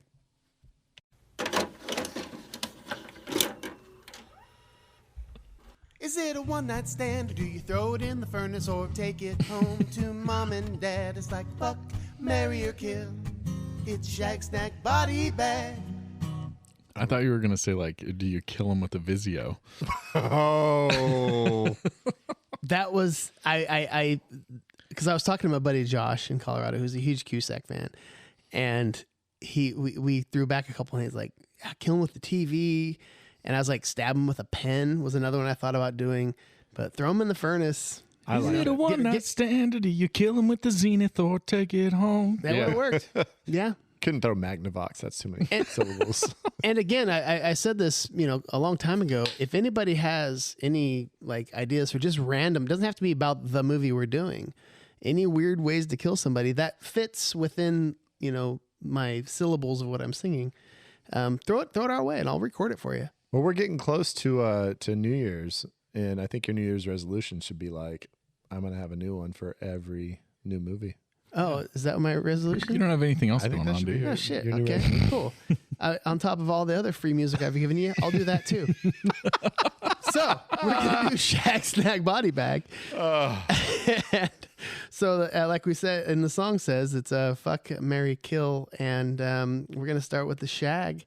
What are you gonna shag there, Zacharino? It's so easy for me. I'm shagging Minnie Driver, and she is she's doing the same thing that she's doing in Good Will Hunting. She's fucking great. I think she's beautiful. I love her hair, and she is a great. She's doing the Manic Pixie Dream Girl thing. She's making the main character feel really good about himself. Even though she's mad at him, he knows that he's in already, right? She lets him know he's in the first 8 seconds when they meet each other and they make out, and then they're like, "Oh, we can't do that. Like, I'm still mad at you." Well, You it's know like what I mean? it's the instant like attraction just couldn't Yes. fucking wait. They just had to suck face, and they're like, "Wait a minute, let's think about this for a minute." Back up. Exactly, and she's great throughout the entire movie. I think she's awesome. I can't believe she wasn't in. I can't really think of much more that she was super memorable in besides this and Goodwill. But man, she's fucking great. Does I she love it. say why she got divorced in the movie? Was there a conversation about that? Was I just not paying attention? It was like She was already in love with somebody else, dude? Is that pretty much it? So they're at the Hippo Club. They're talking, and pretty much at like one point he says, "What was the guy like?" And then he says, Yeah, I don't don't- worry about yeah, it. he She starts to say stops. something, so you don't really get a lot of info as to why she wasn't into that guy. But yeah, probably because who's that dude? Like, how did he fuck up so bad? he's like probably some insurance salesman and like boring as fuck, and Yeah. what it didn't have the excitement of Market and Blank, and I don't know. And if she's this good at her job, how long has she been a DJ? Because if she's been a DJ for more than like a year, she's getting hired immediately by like MTV or fucking somebody else. Like they're like, this girl's hot. She's funny. She likes a lot of cool music. We're hiring her away to somewhere else. Like she's in Chicago. She's in somewhere else at this point. So my biggest thing about her, and I love her character in this. I mean, she's just so great, so cool. You brought this up on Good Will Hunting. Basically, you brought up the fact that like 3 weeks later, Yes. after he drives across the country, they're not together anymore. This is so, a large possibility for this. exactly. So how long do we think this lasts? The newness is going to wear off quick. Cusack's obviously a fucking head case, right? Well, and Well, so what's he gonna do now? He has no like skills outside of killing people. What job is he gonna take? Like, is he gonna be able to do a 9 to 5 somewhere? He's going to be your co-host on their new podcast. He shows no interest in music, like at all. Like, does he? Like, he never even talks about music once. It's a new podcast called Minnie and the Coos. It's fucking super popular. Yeah, so it just, I don't know. That was my biggest issue with this whole thing. As much as I love their chemistry and loved how they interacted with each other, I'm sitting there at the very end of the movie. Yeah, he saved her life and her dad's life. Seriously, they're just going to drive off and we'll just get away for a couple weeks. It'll be cool. We'll do some boning. And no, What happens to Dad, dude? right. I mean, yeah. I love her character. I do too. I love that like archetype, the character of the freaking, the main girl that is into the main character, and fucking I love it. I think she's great. We always dream each other for words. Is it archetype or is it archetype? Archetype? Archetype. I think archetype is correct. I don't know. Biopic. She doesn't design buildings, dude. She's not an archetype. Bradley, what are you going to shag? My shag is John Cusack trying to convince people of things. I love when he gets in that mode where he just starts monologuing about like how he feels about something or how he wants to like get his vision across to somebody. He wants to communicate to somebody. He gets so wordy and like he's awkward, but it's also like endearing at the same time. And I love that about him. He does that in so many different movies. I mean, Say Anything, like I already mentioned before, the whole around the table scene when he's talking about things that he'll buy. He doesn't want to sell things that are produced or made by blah blah blah. Like that type of John Cusack is my favorite John Cusack. So I'm all about the fact that when he starts like talking to somebody, convincing them of something, like he does a great job in that particular type of He's got great rhythm. He's a master of rhythm of dialogue. He would be a dope Amway salesman. You would convince that you need it, Confederated for sure. products. Confederated products. Go podcast. That's our number 4, I believe. If you want to go check that out. Shit. That's wild. I'm gonna shag. I think I mentioned this earlier a little bit, but the realism of what it would like to be a hitman, and just the fact that every time he's like with Grosser, with Dan Aykroyd's character walks up to him, he's always on guard. He's like he's ready to pull his gun or whatever. And like when he's at the reunion and that one guy walks up to him and grabs his arm and fucking like instantly like puts him in like a suplex move or whatever. And I loved how it's like, well, shit, if you're in real life, you're not James Bond or whatever, you're always looking and you're always assuming that somebody's about to fucking kill you. And that's how it would really be. You'd be so on edge and so stressed out. And I loved how that was in this throughout this entire movie. He's always just ready to get whacked. That's my favorite like hitman thing where they're like all of a sudden the character starts explaining like how badass he is to the other guy, and he's like, you see the guy behind you in the red sweater, he's got a fucking watch on, it says 3 minutes too fast, and this guy walked into the door 2 minutes ago, and fucking, you know what I mean? Like they're like assessing every situation at all times. Spy Game does that. Yeah, Robert exactly. Redford and Brad Pitt, kind of similar. Damon thing. does it in Born Identity too. Totally. It's fucking awesome. Yeah. We haven't even talked about the fact that like, I mean, that's what's kind of cool about this movie is that he's a hitman, but he also has a psychiatrist. I mean, he has a dude that he's trying to get advice from. I mean, the great Alan Arkin. I don't know if that's coming up later. Well, let's just go ahead and jump into snags, and I'll start because my snag is Alan Arkin. He's so good. God damn it, he's so funny. And Alan Arkin is one of those guys that I haven't seen a ton of his movies, and I don't know why. And I want to seek out more of his films because I just love him. There's something about him that is so good. So I Married an Axe Murderer. No. When he's the chief that he's Anthony Paglia is trying to get to be more gruff and mean or whatever. He's so funny and great in that. So there's hints of that in this as well. And just the interactions between him and Dr. Oatman. And the one of my favorite parts, and I know you guys don't like the Coos as much as I like the Coos maybe, is the scene where he's like, I know where you live. And then Alan Arkin's like, oh, well, that's not good. I don't like that when you say that. The little smile on fucking Cusack's face, because he's fucking with them in like the worst way to fuck with somebody, because he literally can kill him. And I love the interaction between Dr. Oatman. I like his kind of arc of like being scared and really concerned about it, to where later he's just like eating a sandwich and he's like, yeah, just fucking say this shit to yourself, you know? Don't kill anybody. Yeah. Fucking say you're breathing. Oh, he's so good. All right, Zach, what are you going to snag? Oh, so if I'm going to snag something from this movie, and I'm probably stepping on Brad here if I had to fucking guess, but it's going to be the soundtrack. It's just so fucking great. And it just literally, I mean, when I think I told you guys last week when Scott was like, we're going to do Grosse Pointe Blank. And I was like, my very first thought that comes to my mind is Violent Femmes Blister in the Sun. Yeah. And the soundtrack was huge. I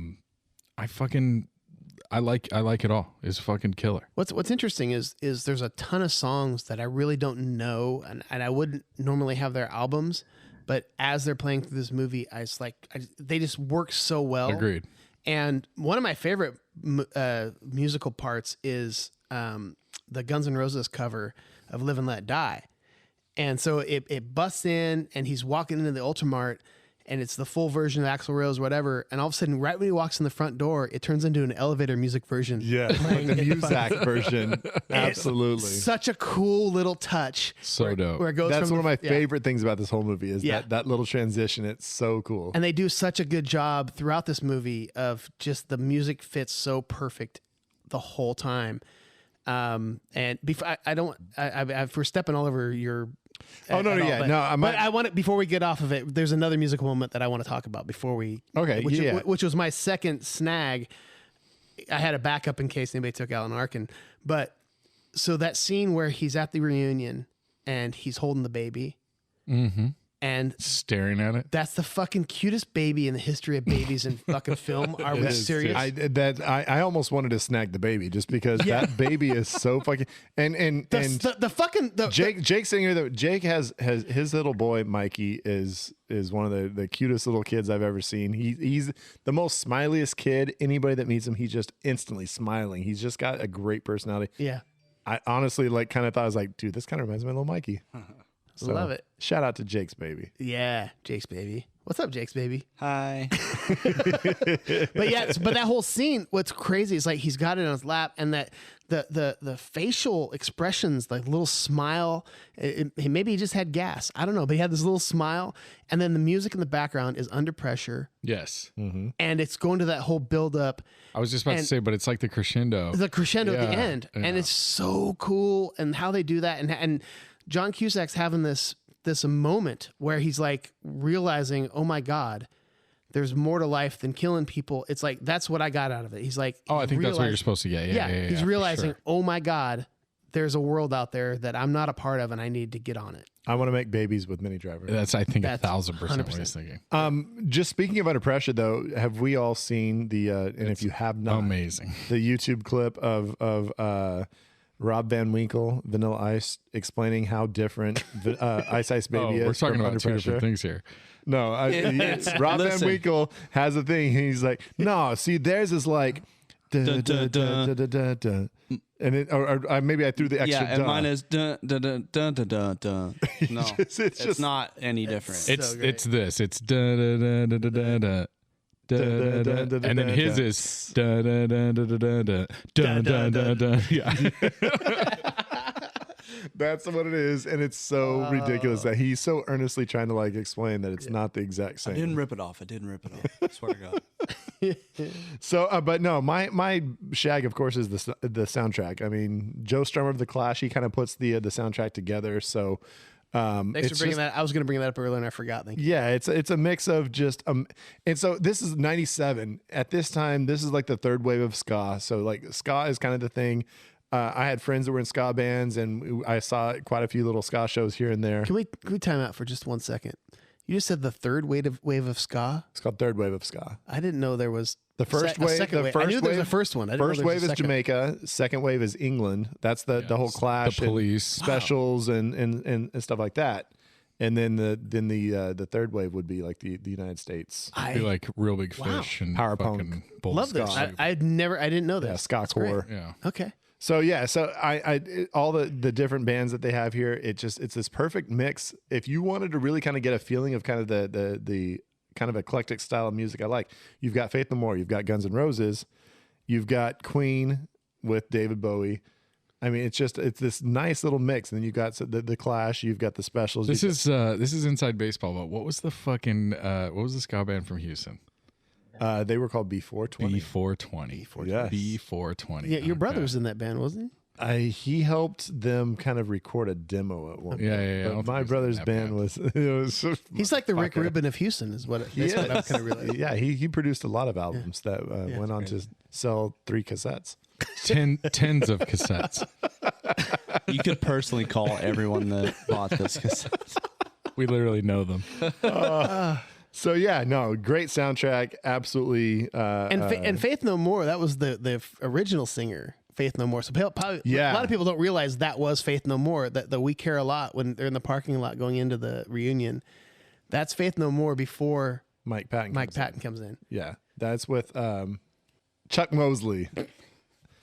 Rest in peace, Chuck Mosley. Sure, glad- Why are you laughing? Chuck Mosley's dead. I'm so glad we looked that Scotch up. Beck, you're a terrible I'm person. not laughing. I'm laughing because of all the stuff I just said that you're going to edit out and nobody's going to hear. That's truth. That's true. Anyway. But no, Faith No More. And then the one that really stands out to me, though, is you mentioned the fact that you think of Blister in the Sun. I think this is really when I first listened to Violent Femmes. Yeah. And then I realized, oh my God, these fuckers were putting out this wild music in the 80s that has so much heart and emotion to it. And it's aggressive. It's crazy. Like some of their songs, I don't know how much y'all know about Violent Femmes, but song they've is- got some wild songs That that song are is aggressive. That song, just specifically "Blister in the Sun," is like literally completely acoustic. Yeah. Stand up bass. Yeah, stand-up The drummer bass. has like a snare drum. He's playing like Yeah. a fucking bucket with it's so fucking wild, and it's a very full. Anyways, I love it. Yeah, the Country Death Song. If you want to hear one of the craziest songs you can ever listen to Country Death Song by the Violent Femmes, because it's They are the fucked most. up. They're one of those bands where I either fucking love it or it's just absolute dog shit. And I'm like, how could the same band write these two songs? Dude, they have a song, "Come on, Dad, give me the car tonight." It's just so aggressively like angry, and it's like, but as a high school kid or like right out of high school, I was just like, fucking, I vibe with these guys. Love it. Please Don't Go, which is like, I mean, pining for a girl that's like with some other dude. Like, holy shit, it was right in my wheelhouse. Body Bag. Who wants to start off with the Body Bag? I believe I started on the last one. So Zach? So if we're body bagging everything, it is. So I want to body bag the grocer. I'll piggyback on this. You guys both have the same, because I have two. I was hoping one of you would steal one Mine's of a little mine. more specific, but So do your general one. I'm going two places with this. One, he's too cartoonish for me. The movie doesn't take itself too seriously, but it tries to at certain points, and especially some of the points with him. And I don't love just how kind of silly he is. Right? He's fucking. I feel like he's gonna start trying to sell us fucking brake pads. And shit. I think it's intentional. I think he's supposed to be kind of a comedy relief type. role. He totally is. And But you can't have that be the bad guy, because you're like, it's tough to. But he's kind of psychotic. He's not like silly. He's like Right. still got a Is. psychotic about him, like where he's like, I will still fucking kill but you. in a clownish way to me. I don't love it. I don't love his whole thing. But what really kills me is this one part. When he throws the TV on his head, I was like, oh, I love that he threw the TV on him. But when it electrocutes him, and that's what we're supposed and to the plug believe has is not killed no him. longer it's Yes. no longer plugged Yeah. in. Thank you, Brad. Okay. I was like, what is happening right now? so Can I carry into his body back, because it's kind of going both our directions. 'Cause I mean, if you have a Dan Aykroyd take too. it's not a Dan Aykroyd take. So I'll let mine's a Dan Aykroyd. Make your Dan Aykroyd take. Okay, my biggest problem with Dan Aykroyd, because I liked him, but he tried to force a catchphrase in, and it was popcorn. Like that was his fucking pop phrase. He said it a bunch of times. Popcorn. He had this stupid fucking thing where that was his little catchphrase. He said it when they met, and the first time When their cars He's they like, pull up next to each other. popcorn, and he does this thing. It's like that's his whole thing. And when he was about to get hit with the TV. He goes, popcorn. Did he yell popcorn or did He's the other yelling guy yell popcorn? He's yelling popcorn. Oh, I thought it was actually Martin Blank like saying popcorn. No, I'm pretty sure it was him. Okay. Yeah. Fuck. Because so it was like this weird little like hitman slang thing, and I was like, that's the weirdest choice of anything and whatever. So that was my biggest issue with it. It's a strange choice. All right, so we already established that this town is like 5,000 people. It's a small fucking little town. Right. And there's just these are interconnected. It's kind of two body bags, but they're basically interconnected. The fact that an entire gas station blows up in this town and Martin's never brought in for questioning, like the dude that was working there that day is still alive, and they're going to know exactly who was working there that day. They're going to go talk to him. Is he going to be like, oh no, it just fucking blew up? Well, he was playing Doom too, and he does not exist as a video game like arcade cabinet, which was weird to me. It was great. It was great nostalgia because I played the fuck out of Doom. I know, 2. but it was never an arcade. Like it was like it was completely PC. But whatever. They should have had him playing Wolfenstein 3D. Dude. Yeah. That was only on PC too. That was never, God damn it! He should have been playing fucking like the Terminator 2 game or whatever, like the laser fucking shooting game. Maybe the Simpsons game where they had like all 4 characters. X-Men, whatever. But okay, so that's just the fucking entire gas station blows up. If an entire gas station blew up in the town we grew up in, high alert for days upon days of like, what the fuck is going on here? And like everybody's trying to figure it out. Like that person would be questioned immediately. Look, bro, you don't become an international hitman without knowing how to dodge a few bullets. He knows how to get out of questioning. You mean walking around the town that's like 5,000 people like just the next day? He's Martin fucking Blank. Going to the high school reunion? Nobody at the high school reunion even talks about, oh my God, did you hear about the fucking gas station that blew up yesterday? Or 2 days ago or 3 days ago or whatever it is? They're all frantically trying to get laid, dude. It was tough. It was a tough scene. They weren't even worried which about goes that to the entire last shootout, which multiple dead agents and other fucking hitman type people, yet they just drive right out of town in a convertible at some later time. Like he's got blood coming out of his face. He's all beat up. And then when they're driving away, he looks perfect. He's like, his wounds have healed. So he's just been hanging out in town. So it's been time. Yeah, there's been time. I see your point. Lots of folks were murdered in this fucking house and nobody gets questioned. 5,000 people. Let's forget. This is going to be the talk of the town for this is years now because it's such a small town. Yeah. I think how do we talk all this away? Like you can't talk any of it away. But I mean, what you have to think is that like the house is remote enough because the guy was really rich, the dad's really rich, the house is in the middle of nowhere. No one knows that there was a crazy. So it's like on Baldwin Road. Yes, exactly. It was like as if. So yeah, we know a guy that lives on Baldwin. If there was a fucking bunch of murders at his house, dude, I'm sure it'd be fine. Sure, we could fucking sweep that shit under the rug. Yeah. You know, it's you make good points. I never really considered that. But yeah, the biggest thing is the fact that literally he looks fine and he was all fucked up after that brawl. Yeah, like his hand was bleeding, his face was all fucked up, and because so either he healed up really fast or there was some time in between. Who was getting questioned? Like they're like, we got a lot of fucking dead people in this house. Like, what happened here? I don't think they have a police department because there was a fucking strange lack of cops throughout the entire movie. Except for the security dude in the neighborhood. That guy was great. His little homie. He's like, how are you even a cop? Well, I'm not a cop per se. But I can still shoot people on people's yards. If you look strange and you're on somebody's yard, I can kill you. Oh man. Yeah, that's my body bag. All so right. I had some problems with the details there. Yeah. Well, I don't like to nitpick amazing films, so fuck off. Crackle, Pluto, HBO, find anime on Crunchyroll, Peacock, Hulu, Disney, Netflix, Tubi, Sling TV, Shudder, Fubo. What the fuck is Fubo? I'm sure it'll cause a sensation. It's a streaming recommendation. So, what do we got that is similar to this movie or makes you think, hey, you like this? Check this out. Brad, what do you got? I'm going to go one, and I hope it doesn't, spoil anything for our next pod, but I'm going to go with Leon, the Professional. It was originally released as The Professional. In Europe, it was called Leon the Professional, but now it kind of goes by Leon the Professional. So if you want to check that out, it's Jean Reno. He's a hitman. Works for kind of seems like the dude's connected, kind of mob connected dude. And he does hits for him, and he does great work.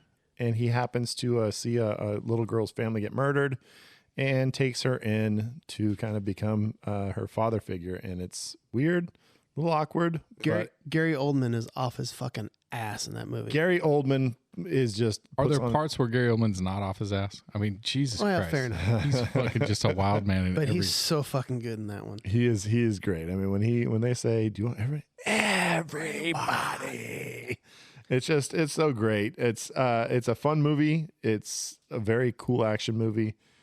The random thing is, on streaming, it is available on Netflix, Amazon Prime, Paramount, and Epix. Wow. I've never seen a movie that's like available on like Amazon Prime and Netflix at the same time. Maybe Just Watch is fucked up. I looked it up on Just Watch, but that's what it says. Widely available movie. Yeah. So, I mean, it's really saying you should go see this movie if you've never seen it. Leon the Professional. Love it. Zach. I'm going zany comedy. A little before this, Scott actually mentioned it earlier, and I loved it. So I Married an Axe Murderer. Alan Arkin, my boy from Halloween, fucking Michael Myers, just killing it, dude. Literally. I fucking love this movie. It's on Hulu. You can watch it right now. It's really funny. They made a fucking sequel to it that I haven't seen that got really fucking shittily panned.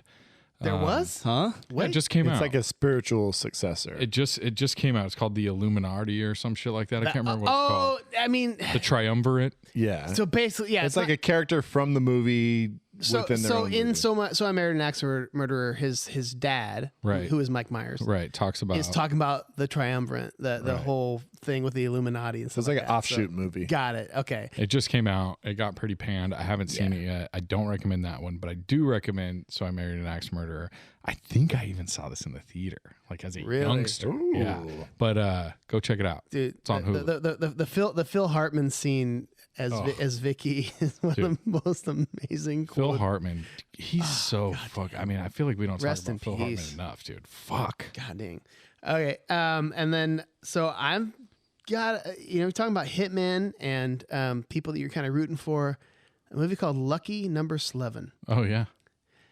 I fucking Is that Josh Hartnett? Josh Hartnett. Okay, yeah. Lucy Liu, Bruce Willis, Morgan Freeman, and Sir Ben Kingsley. That's a hell of a cast. That's quite I've never the seen this cast. movie. And the thing, you've never seen this one? I really have Oh not. my gosh. It's a movie that you really, it's not like widely talked about. And I caught it one random night on fucking whatever station. And I like Josh Hartnett a lot. And he's so good in this. Everybody's really good. There's a lot of, like, Bubba from Forrest Gump is in it. Is it based around a craps table? It's not based around a craps table.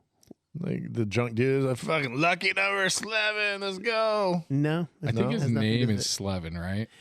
Yeah, I don't want to talk too much about it because there are some twists and some things about it that it's super cool. There's a lot of When the dude gets killed at the craps table, right? No, there's no craps table in this fucking movie, dude. Jesus Christ. Oh shit. Lucky Number 11 is a great movie. It is on Fubo if you have a subscription to Fubo Does it take place in Vegas? or Redbox. It's not in Vegas. Son of a bitch.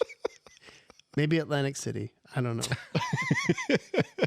Jesus Christ. So next we're going to move on to alternate endings or reshelves. No jet wash for Maverick, Meg's still on that goose stick. Iceberg list Titanic, Leo's drawing that nude shit. Jim fucks Nadia like we all thought he should. Ricky and Doughboy get the fuck out the hood. Luke hooks up with Leia just like he's intending. It's time for a reshelf and alternate endings. Damn. God, I mean, just goddamn. laying it down. The illest rhymes. So, with a movie as great as this, with a soundtrack as good as this, I don't think there could possibly be a better way to end this musically than the way they did with Blister in the Sun. But I'm sitting here looking at Brad, and he's got a little bit of a shit-eating grin on his face. You know, I have too much respect for this soundtrack, but I did think of one that I was like, it would have been more on the nose Queen. That's where you always go with it.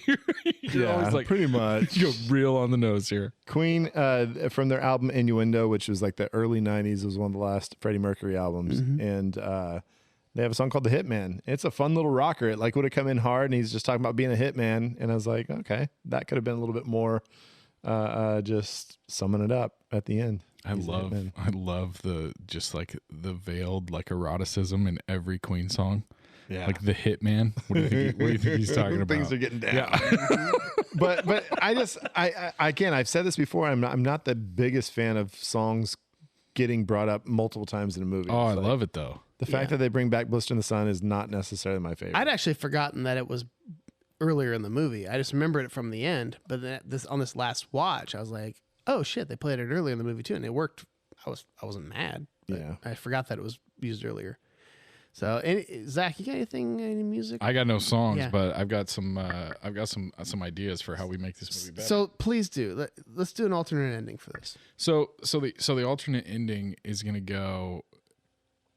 Ari's character, I can't remember his fucking name. What's his real name? What's Ari Gold? I love how you call Jeremy him. Piven. I love how you call him Ari Gold.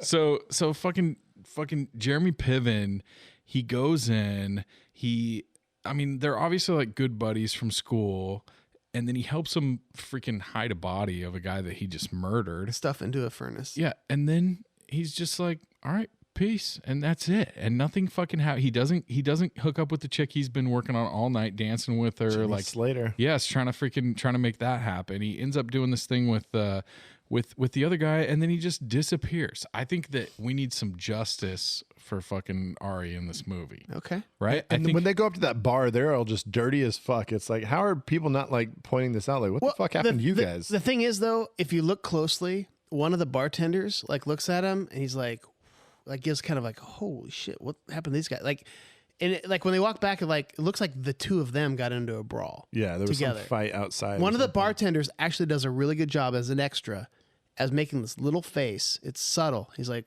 whoa, some shit just went down. Yeah. Anyway, I watched for that shit. So I think two things happen. One is that fucking Jeremy Piven's character shows that he's like the greatest dude, right? He's like the awesomest friend. He helps him hide the body, doesn't ask any questions other than like, really, like, what's going on? He's like, oh, I kill people. He's like, fucking, okay, fine, whatever. Right. Awesomest dude. We need to give him the smallest redemption arc. We don't have to see any of it. We just need to see they come out of the thing. The tall blonde in the blue dress comes out of the back, and she's like, oh, man, where were you? And he's like, oh, just waiting for you, babe. Puts his arm around her. They walk out, and that's it. And you just assume, oh, my gosh, he's hooking up with his high school crush he's been in love with for all these years. Right. That's the fucking awesomest story arc for that guy. They don't give him any of that. That's He true. turns out to be this greatest dude, and then he just gets to go home and freaking jerk off to like the dead body that he hid in the furnace. Like, I don't understand it. I just I hate that. And then Scotch, you're a wait. Okay, I'm sorry. Continue. were you going to talk about Scott jerking off? No. Okay, sorry. So Wouldn't So- be the first time. the only other thing that I do is the thing that Scott brought up earlier, which is how long are they going to be together after the movie? So I've thought about this quite a bit, and I really, really think that this is going to be like a record quick relationship. Like it's going to be bad. They're going to go, yeah, he's going to start having some sort of a crisis like immediately as soon as they get out of town. They're going out of town. They're driving in the convertible, blah, blah, blah. She's going to start saying something weird. He's going to start being weird about it.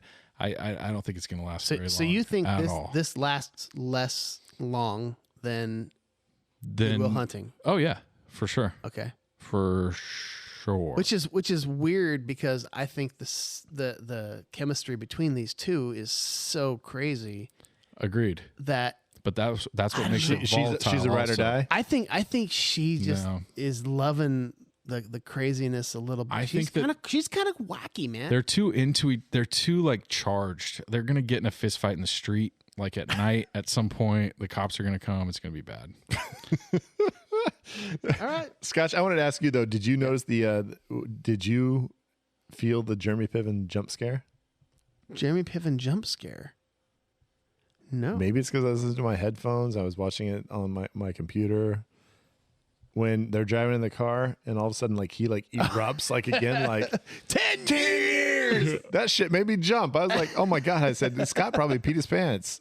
That was a little bit of just a tad of overacting by our boy. Jeremy Piven never overacts. What are you talking about? He's never overacted in his life. He's aggressive in that scene. Okay, well, I'm kind of with you here because I've got a way to really fuck up the relationship is so police show up and they start questioning them. Like after this whole shootout at the house, like obviously police are going to show up. There's been multiple gunshots, multiple people running into this house, getting killed. There's a lot of bodies. Police show up. They start questioning Martin and Debbie and her dad. And when it's clear they're going to get taken in for questioning, Martin just swiftly dispatches the cops to the horror of Debbie and her dad. They're just like, what the fuck? He just kills the cops. He's like, fuck, I'm not going in. I'm not getting arrested. Fuck this. Right. And then like a neighbor stops by and he kind of witnesses the cops being murdered. So now fucking Martin runs over, kills that neighbor real quick. And they're just like losing their minds. Like each time he kind of kills a new person, it's kind of like he's like going into John Cusack, like apologetic mode. He's trying to apologize. Like, this is just what I do. I'm sorry. Like he's going off about it. It's kind of like Sir Lancelot in if you ever seen Monty Python, the Holy Grail, like where he's in the rescue scene, and he just keeps killing people and they're like, stop. Oh, sorry. So he's kind of doing that. And then eventually he convinces her to drive off with them. The dad says goodbye to his daughter and they start driving off. And you kind of see in Debbie's dad's waving in the rearview mirror. And as they head down the block and all of a sudden he like explodes.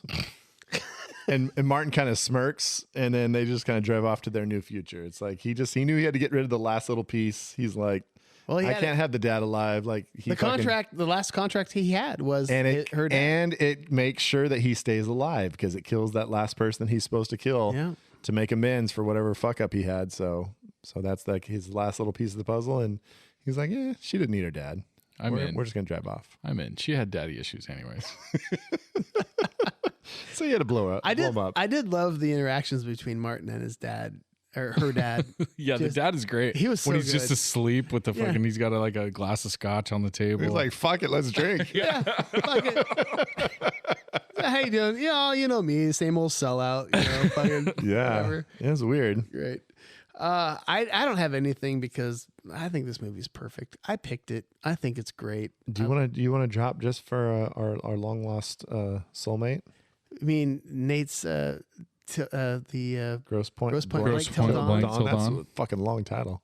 Grosse Pointe Blank Till Dawn. Yeah, I mean, what would we do with that? The vampire has to be the short killer guy that they have a shootout in the mini mart. Oh, we didn't even talk about that dude. He's very weird. He's like an awkward. Now, did you guys look up any of the trivia about that dude? I saw his name and it looked familiar to me. He's John Cusack's actual kickboxing coach. So if you remember from Say Anything, he's a kickboxer in Say Anything. And John Cusack is actually a trained kickboxer, and that's their whole fight scene was a choreographed, like legit fight scene because that's his kickboxing. First of all, and I meant to bring this up and I forgot to write it down, and I'm glad we brought this up now. That fight scene in the hallway is like one of the rawest, fucking like brutal, like realistic fight scenes I think I've seen in a movie. Like they're just like straight up just beating the fuck out of each other. It's not fancy. It's not like crazy. They're just like getting all up in each other's faces, and I thought it was great. I think at one point he's like trying to claw his eye. Yeah. It was fucking brutal. There's one where he kind of like is supposed to like catch his arm and like throw him into a lock, and he kind of slips it and kind of grabs it the second time. But other than that, it's a really clean fight. It's a great fight scene. I think it's really underrated. Matt, you're still here. We were talking about this earlier tonight, and you had thought back and you're like, it felt like John Cusack's kicks aren't legit, but then on rewatch, we kind of... Yeah, I remember watching it before and thinking they were super sloppy kicks, but looking back, I'm like, okay, maybe it was just I remembered it differently. It was all right. Yeah. I think you're right, Scotch, where you're saying it is more real because it's not. It doesn't look choreographed. Right. Who wins in a kick? You're saying this guy's a legit kickboxer. Who wins, him or Joe Rogan? Joe Rogan. Joe Rogan. Joe Rogan, John Cusack kickboxing match. Oh, Joe Rogan. Joe I think Rogan kicks the for shit out of sure. him. You think so? I think Jamie could kick his ass. How tall is Cusack? How tall are we looking at? We want to get some stats. Well, I'm saying Joe Rogan's like 5'6". I'm gonna guess that Cusack's maybe like 5'10". Okay. All right. You're right. Maybe Rogan kicks his ass. Brad's gonna go. Joe Rogan says 5'8". Okay. Yeah. Okay. Okay. Thanks, Joe. Joe updated. I knew Joe Rogan Joe was updated his Wikipedia, made himself 5'8". Cusack's 6'2". Oh shit. Oh yeah. So that's tall. Okay. Yeah. You got 5'6" versus 6'2"? I don't know. I'd like to see that fight. I do too. I don't think it'd be much of a fight. Really? No, I think. What kind of I fight? bet John Cusack does not train like he ever did when he was young. Like, Are we strictly talking kickboxing? Yeah. Kickboxing. But they both have to do ayahuasca before. They both have to take DMT before. they have to both be at least 3 joints deep. Yeah, I'm just saying, Rogan's a legit martial artist. he still trains like a motherfucker. It's taekwondo, kickboxing. So does John Cusack. That's what I heard. I don't know. Back in the day when he was young, Brad told me that the Coos is fucking. At that age, he was still doing it. I don't know if he still does. Now he's just more on Twitter, like yelling about Trump. The environment. What a fucking asshole. All right, let's just end this fucking thing. I'm drunk. You guys are drunk. Let's move on to what's going to happen next week, which is we're going to have a draft.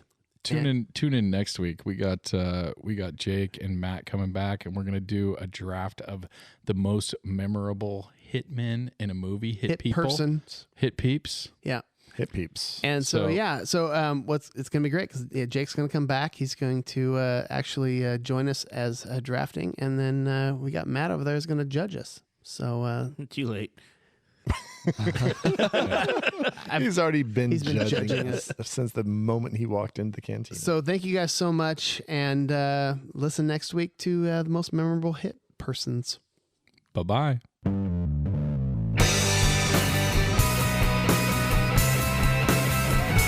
I wanna be at Beverly's, bringing me home with my movies. Just a blind ride, no reason why.